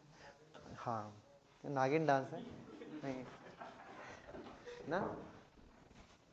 तो ये सारी चीजें हम लोग, जो तांडव आपने वर्ड लिया है, हम लोग जो आगे डिस्कस करेंगे वो वर्ड आएगा, तो आप चीज नोटिस करेंगे कि कहाँ से आ रहा है, क्यों आ रहा है। हाँ ठीक है, हाँ, तो हम देखेंगे ये चीज, अभी मैं उसको नहीं बोलूंगा, हम लोग का सीक्वेंस रहेगा, सही रहेगा। तो इसकी ओरिजिन कहाँ से हो रही है, हर डांस या म्यूजिक की कभी भी ओरिजिन आए, इवोल्यूशन के बारे में आए। देखिए मैं आपको डांस या म्यूजिक को पढ़ाऊंगा तो उसका मेरा अप्रोच क्या रहेगा। पहले जैसे हम लोग, मैं सीधा भरतनाट्यम पे जंप नहीं करने वाला हूँ, पहले मैं आप लोगों को क्या बताने जा रहा हूँ कि इसका इवोल्यूशन कैसे हुआ है। एंशियंट, जैसे समझ लीजिए समुद्रगुप्ता ने वीणा प्ले की, तो जब म्यूजिक पढ़ूंगा तो मैं बताऊंगा ना भाई म्यूजिक इवॉल्व हो रहा है, समुद्रगुप्ता में ये हुआ था। ठीक है, तो ऐसे ही हम डांस में भी देखेंगे कि ये समझ लीजिए मैंने अभी मोहनजोदड़ो हड़प्पा नहीं पढ़ा, लेकिन उसमें आपने डांसिंग गर्ल के बारे में बहुत सुना होगा, तो इसका मतलब क्या है, उसमें भी डांस का कुछ कॉन्सेप्ट था ना। तो एंशियंट इंडिया में हड़प्पा के टाइम पे कॉन्सेप्ट था, तो हमें इससे हमारा प्रूफ है। एंशियंट इंडिया में और क्या क्या कब क्या काम हुआ है, मिडाइवल में क्या काम हुआ है, मॉडर्न में क्या काम हुआ है, वो मैं इवोल्यूशन आप लोगों को समझाने की कोशिश करूंगा। उसके बाद में हम लोग एक्चुअल डांस फॉर्म जो हम लोगों के इंपॉर्टेंट हैं वो उस पर हम जंप करेंगे। क्विकली हम लोग समझने की कोशिश करते हैं, काफी बड़ा टॉपिक है ये हम लोगों का। शुरुआत कहाँ से हो रही है, नाट्य शास्त्र से। किसने शुरुआत की है, आप थोड़ा सा लिखते चले जाए, बस नाम मैं बताऊंगा आप लोगों को, ये मैं डिटेल में लिखवाऊंगा आप लोगों को, लेकिन आप लोगों की अपनी एक रूपरेखा बन जाए ना, एक स्ट्रक्चर बन जाए, रफ रफ टाइप का लिखिएगा आप लोग। शुरुआत किसने की है, नाट्य शास्त्र ने। किसने लिखा है, हिंदी में भी लिख लें, भारत मुनि ने। कब लिखा है ये, 2nd century BC to 2nd century AD में, एडी के बीच में। डांस के हम लोग 3 मेन वैरायटी हैं, डांस की 3 बेसिक टाइप्स हैं, नाट्य, नृत्य और नृत्या। नाट्य, नृत्य और नृत्या। नाट्य क्या है, 3 बेसिक टाइप हैं डांस के, नृत्य के, डांस या नृत्य के 3 बेसिक टाइप हैं, क्या क्या, नाट्य, नृत्य और नृत्या, NRITTA, नृत्या। ये हो गया, और इसको मैं क्या बोलूंगा, नृत्या। नाट्य क्या है, नाटक करना, ड्रामा। नाट्य मतलब क्या है, ड्रामा। नृत्य क्या है, नृत्य ये है कोई म्यूजिक बज रहा है उसके अकॉर्डिंग डांस करना। ठीक है, और नेक्स्ट लास्ट है नृत्या, उसमें म्यूजिक और डांस में कोई रिलेशन नहीं है।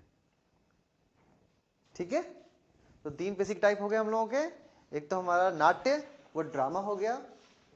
नृत्य, म्यूजिक के अकॉर्डिंग काम करना, डांस करना। तीसरा क्या है, नृत्य, उसमें म्यूजिक और डांस में कोई रिलेशन नहीं है, डांस अपना चल रहा है, म्यूजिक अपना चल रहा है। क्लियर हो गया, ये हो गया चीज, 3 बेसिक टाइप हो गए। अब हम लोग देखते हैं कि हिस्टोरिकल इवोल्यूशन कैसा हो रहा है, किस तरीके से ये उभार हो रहा है। मैंने एक चीज आप लोगों को बता दी कि पहला हम लोग को इसके जो एविडेंस हम लोगों को हड़प्पा में दिखते हैं, जैसे डांसिंग गर्ल। वेदास उपनिषद में भी इसके बारे में हम लोगों के, इसके बारे में भी लिखा गया है। तो जब वेद और उपनिषद लिखे गए हैं, हाँ, तब भी जो डांस का कॉन्सेप्ट अवेलेबल था। उसके बाद क्या होता है कि जो सेकंड पीरियड है एंशियंट इंडिया का, पहला पीरियड तो ये हो गया हड़प्पा का, वेद का, उपनिषद का। दूसरा पीरियड जब आ रहा है वो आ रहा है जब बुद्धिस्ट कल्चर इमर्ज हुआ। तो बारहट गुफा है, सांची, कहाँ है सांची, बारहट, सांची, भाजा, अमरावती, नागार्जुनकोंडा, ये सारे नाम आप लोगों को हर समय याद रहने चाहिए। कौन कौन से नाम, बारहट, सांची, भाजा, अमरावती, नागार्जुनकोंडा। ठीक है, ये सारे नाम आप लोगों को याद रहने चाहिए, बौद्ध धर्म से रिलेटेड ये बहुत इंपॉर्टेंट नाम है। ठीक है, यहां सब हम लोगों को डांस के एविडेंस मिलते हैं। उसी तरीके से एलोरा केव्स हैं, वहां पे भी हमको डांस के एविडेंस मिल रहे हैं। क्लियर हो गया चीज ये? हाँ हाँ, स्कल्पचर्स बने उसके हम लोग एविडेंस मतलब यही है, हाँ? ठीक है।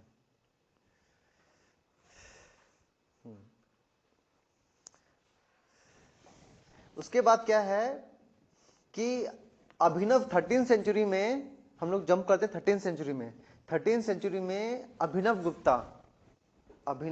गुप्ता ने डांस के बारे में हम लोगों को काफी अच्छी इंफॉर्मेशन देने की कोशिश की है 13वीं सेंचुरी में अभिनव गुप्ता ने। ठीक है, ये चीज क्लियर हुई हम लोगों को? तो ये जो नाम है हम लोगों को ये ध्यान रखिएगा, सांची, बारहट, भाजा, अमरावती और नागार्जुनकोंडा में। ठीक है, अब हम लोग देखिए क्विकली इसमें आते हैं जो डांस फॉर्म्स हैं। ठीक है, डांस फॉर्म जो सबसे पहला डांस फॉर्म पढ़ते हैं वो है भरतनाट्यम। भरतनाट्यम ये जितने भी डांस फॉर्म हैं उसमें सबसे पुराना डांस फॉर्म है। जितना भी हम पढ़ेंगे ना, सबसे पुराना डांस फॉर्म कौन सा है? Bharatanatyam. Oldest dance available in India, among the oldest, मतलब क्या है? अमंग द ओल्डेस्ट, जो सबसे पुराने हैं उसमें से ये एक है। ये कहा जाता है कि जो नाट्य शास्त्र के जो राइटर हैं भारत मुनि, उन्होंने इसके जितने भी रूल्स एंड रेगुलेशन इन्होंने ही बनाए, भारत मुनि ने ही, कि कब कौन सा स्टेप लिया जाएगा, कौन कौन कब कब पार्टिसिपेट करेगा, इसके जितने भी रूल्स एंड रेगुलेशन किसने बनाए हैं? भारत मुनि ने अपने आप ही बनाए हैं। भरतनाट्यम सोलो भी हो सकता है, ग्रुप में भी हो सकता है, अकेले भी हो सकता है और ग्रुप में भी हो सकता है। ठीक है, अब क्या है कि भारत मुनि ने इसके सिद्धांत तो बना दिए। ये कहा जाता है कि इसके जो बेसिक फॉर्म है, फॉर्मेट है, भारत मुनि ने बनाया, लेकिन इसको जो आज का जो हम लोगों को रूप दिख रहा है और जो कंक्रीटनेस दिख रही है, वो तांजौर के 4 भाई थे। तांजौर जो राज्य है उसमें किंगडम था, तांजौर किंगडम। आप जब हिस्ट्री में पढ़ेंगे, मिडावल हिस्ट्री में, तो तांजौर किंगडम बहुत बड़ा किंगडम था, उसमें 4 भाई थे। उन्होंने इसको आज का स्ट्रक्चर दिया। ठीक है, उन 4 भाइयों का नाम क्या है? नाम इंपॉर्टेंट नहीं है, सिर्फ नाम बता दे रहा हूं मैं आप लोगों को। चिन्नैया, पिनैया, वेदुवलु और शिवनंदनम। चिन्नैया, पिनैया, वेदुवलु और शिवनंदनम, ये 4 भाई थे। इन्होंने भरतनाट्यम का जो आज का जो हम लोग को रूप दिख रहा है वो दिया। इंपॉर्टेंट चीज इसमें क्या मैंने आपको बताया है, ये सोलो भी हो सकता है और ग्रुप में भी हो सकता है। क्लियर हो गया चीज ये?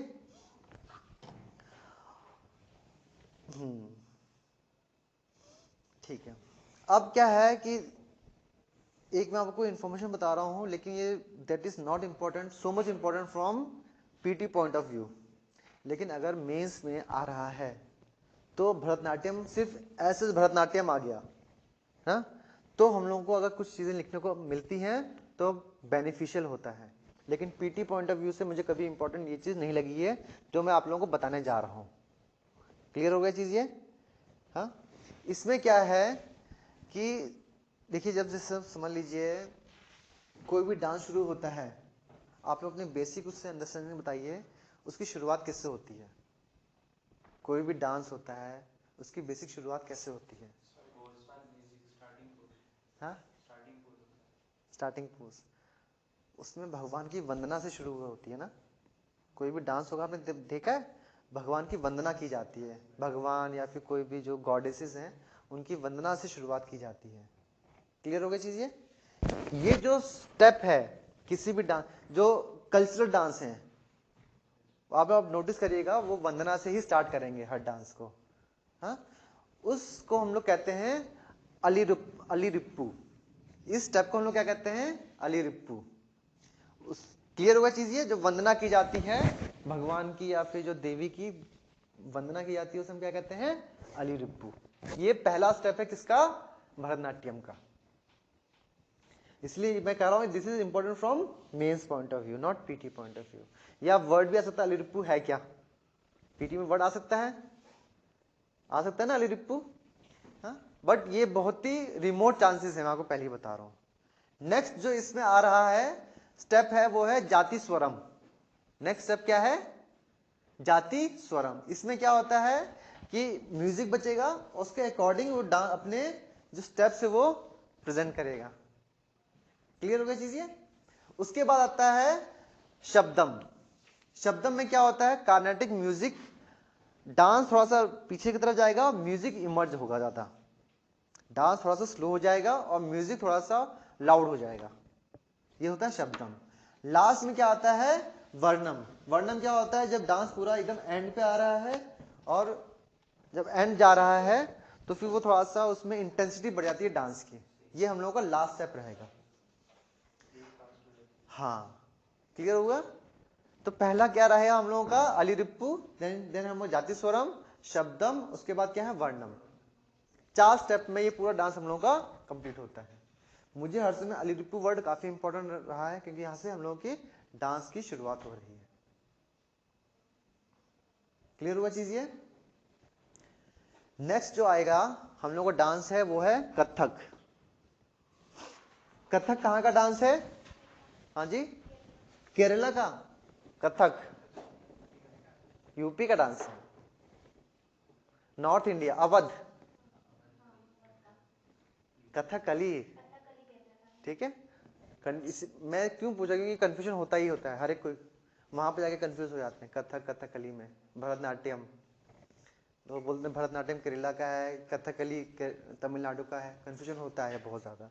तो थोड़ा सा मेजर डिफरेंस है, पता रहना चाहिए बस। कथकली, कथक कहाँ का है? नॉर्थ इंडिया का डांस है।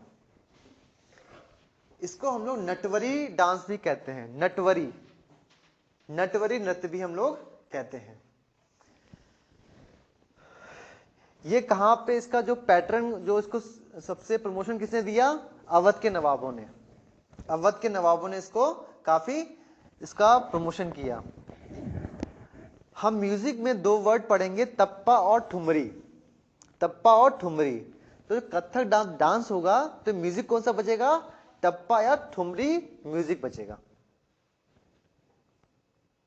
क्लियर हो गया चीज ये? तप्पा या ठुमरी। कथक में मेन इसका थीम क्या होगा? कथक का मेन थीम, थीम मतलब क्या होता है? किसके लिए डांस कर रहे हैं? कृष्ण लीला। कथक में जो मेन थीम होगी वो क्या है? कृष्ण लीला पर फोकस होता है। बहुत बहुत इंपॉर्टेंट चीज है ये, ठीक है। और इसमें जो मैंने आपको बताया अवध के नवाबों ने इस पे काफी इसको फोकस किया। और मेन जो घराना है जिससे इसको प्रमोट किया वो लखनऊ घराना है, जयपुर है, बनारस घराना है। ये तो हो गई चीज। कौन कौन सा म्यूजिक बजेगा इसमें? थप्पा और ठुमरी म्यूजिक इसमें बजेगा। क्लियर हो गया चीज ये? 2 डांस हो गए। नेक्स्ट डांस हम लोग पढ़ते हैं वो है हम लोग कथकली। वो क्या है? कथकली। कहाँ का है वो? और मालाबार। मालाबार कोंकण कहाँ पर है? कोंकण क्या है? मालाबार क्या है? हाँ, और मालाबार कोरोमंडल उड़ीसा कोस्ट। उड़ीसा कोस्ट हम लोगों का कोरोमंडल कोस्ट हो रहा है। ये हम लोगों का कोंकण है और ये हम लोगों का मालाबार कोस्ट है। तो मालाबार एरिया हो गया हम लोगों का। हाँ? तो जो कथकली है वो कहां पर? केरला और मालाबार रीजन में हम लोगों का हो रहा है। कथकली 2 वर्ड से बना है, कथा और केली, ठीक है। इसका लिटिल मीनिंग क्या है? Dance and drama.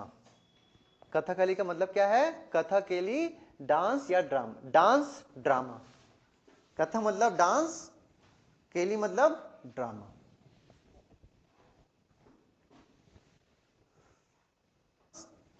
केली मतलब ड्रामा।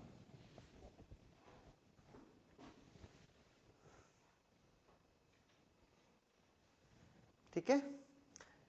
17वीं शताब्दी में, 17th सेंचुरी में ट्रैवनकोर एक स्टेट था ना, ट्रैवनकोर के जो रूलर थे वो थे महाराजा वीरकाल वर्मा। इन्होंने कथकली को आज का रूप दिया। महाराजा वीरकाल वर्मा। इन्होंने कथकली को आज का रूप जो हम लोग को दिख रहा है ना, वैसा रूप इन्होंने किसने दिया? ट्रैवनकोर के जो रूलर हैं महाराजा वीरकाल वर्मा।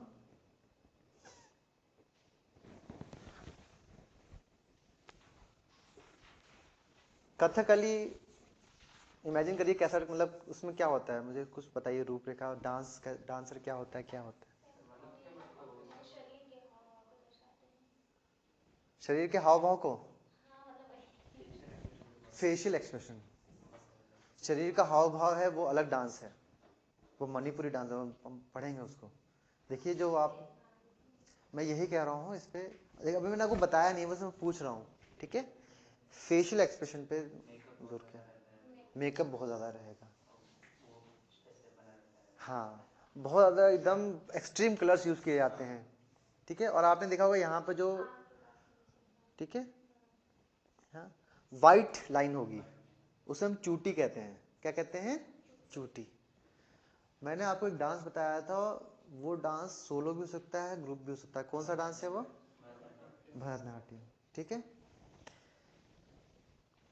अभी जो मैंने आपको 2 डांस बताए हैं उसमें मेल भी हो सकते हैं, फीमेल भी हो सकते हैं, ठीक है, कोई इसमें बाउंडेशन नहीं है।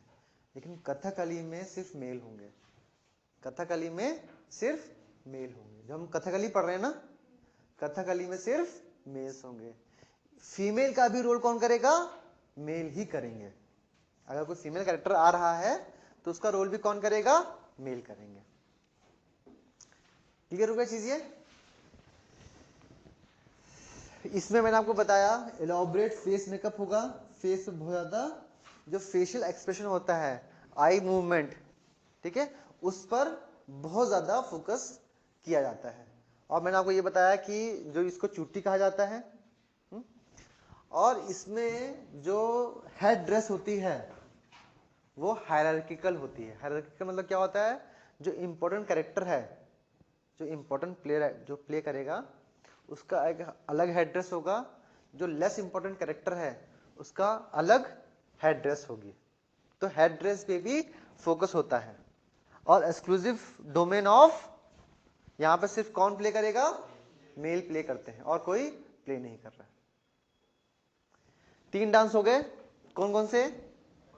भरतनाट्यम, कथक और कथकली हो गया। नेक्स्ट डांस वेरी इंपॉर्टेंट, जो हम लोग से रिलेटेड, मतलब हम लोग से रिलेट नहीं कर पाते, मणिपुरी डांस। वो कौन सा है? मणिपुरी डांस। मणिपुरी डांस देखिए, कथक, कथकली, भरतनाट्यम, यहाँ सब रूलर्स, यहाँ पर क्वेश्चंस आ रहे हैं, सब लोग आ रहे हैं ना, सतवाना आ रहे हैं, मिक्सिंग हो रही है ना। तो जब मिक्सिंग हो जा रही है तो डांस फॉर्म भी तो इफेक्ट होंगे। मणिपुरी डांस कहाँ है? यहाँ पर पहाड़ों से पूरा ढका हुआ है। तो जब यहाँ पे बहुत, जब कम लोग आएंगे तो डांस फॉर्म हमारा जैसा शुरू में था वैसा अभी तक हम लोगों का बचा हुआ है, क्योंकि पहाड़ों का बैरियर है ना, तो इतना ज्यादा हमारा डांस इफेक्ट नहीं हुआ, बाहरी प्रभाव से इतना इफेक्ट नहीं हुआ। क्लियर हो गया चीज ये? तो मणिपुरी डांस है जैसे शुरू में था लगभग वैसा अभी तक है। जैसे बाकी डांस मैंने बताया उसमें, तो मैंने आपको बताया देखिए ऐसा था, लेकिन आज का फॉर्म इसने बनाया, आज का फॉर्म कुछ 4 भाइयों ने वहां बनाया, ट्रेवन को रूलर ने इधर बनाया, जो हमको आज दिख रहा है। लेकिन मणिपुरी डांस जैसा पहले था लगभग वैसा ही हमको अभी तक दिख रहा है। क्लियर होगा चीज ये? इसमें भगवान शिव और पार्वती को फोकस किया जाता है, भगवान शिव और पार्वती की वंदना पर फोकस किया जाता है। भगवान शिव क्या है? दे मतलब जो डिस्ट्रॉयर ऑफ द यूनिवर्स है ना, ठीक है, ये है। इससे एक वर्ड रिलेटेड है, लाय हरिदोबा। कौन सा है? लाय हरिदोबा।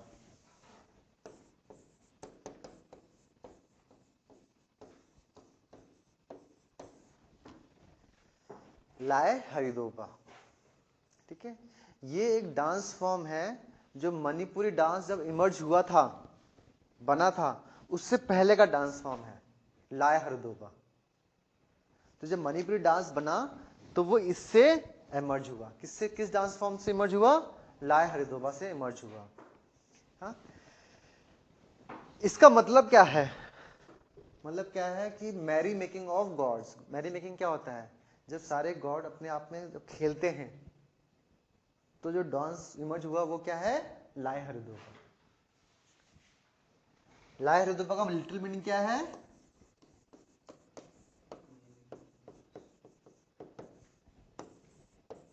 जब सारे भगवान आपस में खेल रहे हैं, क्रीड़ा कर रहे हैं, भगवान आपस में क्रीड़ा कर रहे हैं, तो जो डांस इमर्ज हुआ वो क्या है? लाय हरिदोबा। इससे कौन सा डांस बना है? मणिपुरी डांस बना है। लाय हरिदोबा में दो मेन परफॉर्मर हैं। दो, अच्छा मैं फिर रुक रहा हूं। मणिपुरी डांस, अभी तक जितने भी डांस हमने पढ़े सब क्लियर हुए?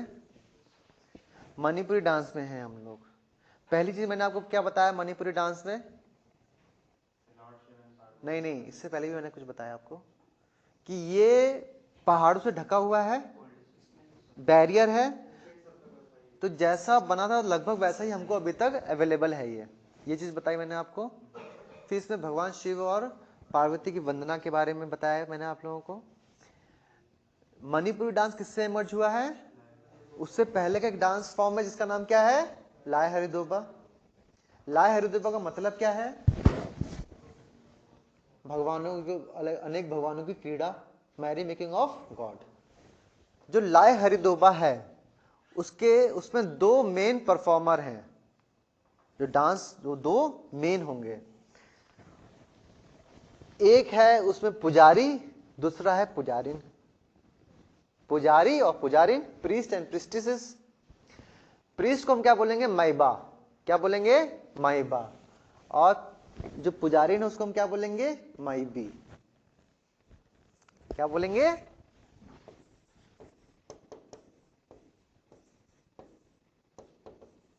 ये सब वर्ड्स आप लोग डांस से याद करिएगा। पीटी में आप लोगों को यहीं से क्वेश्चन पूछेगा। अगर मणिपुरी पूछेगा ना, लाय हरिदोबा पूछ लेगा, ठीक है? बोलेगा ये लाय हरिदोबा वर्ड किस डांस से रिलेटेड है ना। या फिर माइबा माइबीज क्या है? हाँ? कभी कभी तो इतना मतलब झिलाओ क्वेश्चन होता है कि हम लोग पकड़ के बैठ जाते हैं, यार ये क्या चीज, क्यों पूछा हम लोगों से क्वेश्चन। तो वो यहां से पूछता है। हम लोगों को थोड़ा सा डीप जाना पड़ेगा। ज्यादा डीप तो नहीं जा रहे हम लोग, पर थोड़ा सा डीप जा रहे हैं। माइबा माइबी देख लिया हम लोगों ने। ओरिजिनली ये किसकी वंदना की जाती थी? भगवान शिव और पार्वती की। 15वीं शताब्दी में विष्णु की पूजा इमर्ज हो गई, वैष्णविज्म ज्यादा भारी हो गया, शिव की पूजा कम हो गई। तो उसके साथ साथ में राधा कृष्ण, वैष्णविज्म बढ़ा तो राधा और कृष्ण के एपिसोड भी इसमें ऐड हो गए। वैष्णविज्म में राधा कृष्ण की भी वंदना होगी, तो राधा कृष्ण की भी इसमें एपिसोड ऐड हो गया। ठीक है, क्लियर हो गई चीज ये? मणिपुरी डांस के अलग अलग फॉर्म हुए, अलग अलग टाइप हुए। मेन टाइप कौन से हैं? रस या रास कह सकता हूं मैं उसको। दूसरा है संकीर्त आनंद। तीसरा है थांगटा।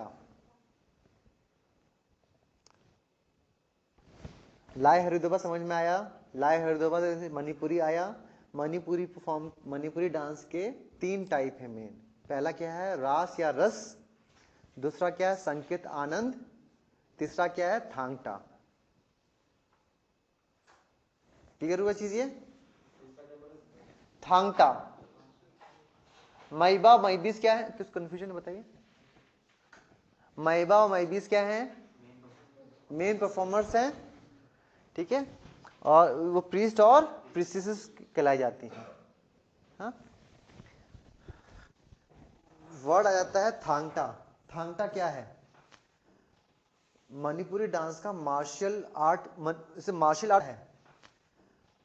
मणिपुरी डांस का मार्शल आर्ट, जैसे मार्शल आर्ट होते हैं ना, उसको डांस के रूप में पोर्ट्रे करते हैं। जैसे आपने देखा होगा पंजाब में तलवार लेके डांस कर रहे हैं, ठीक है, उसका नाम मैं एग्जैक्टली भूल रहा हूँ, वो क्या होता है डांस फॉर्म।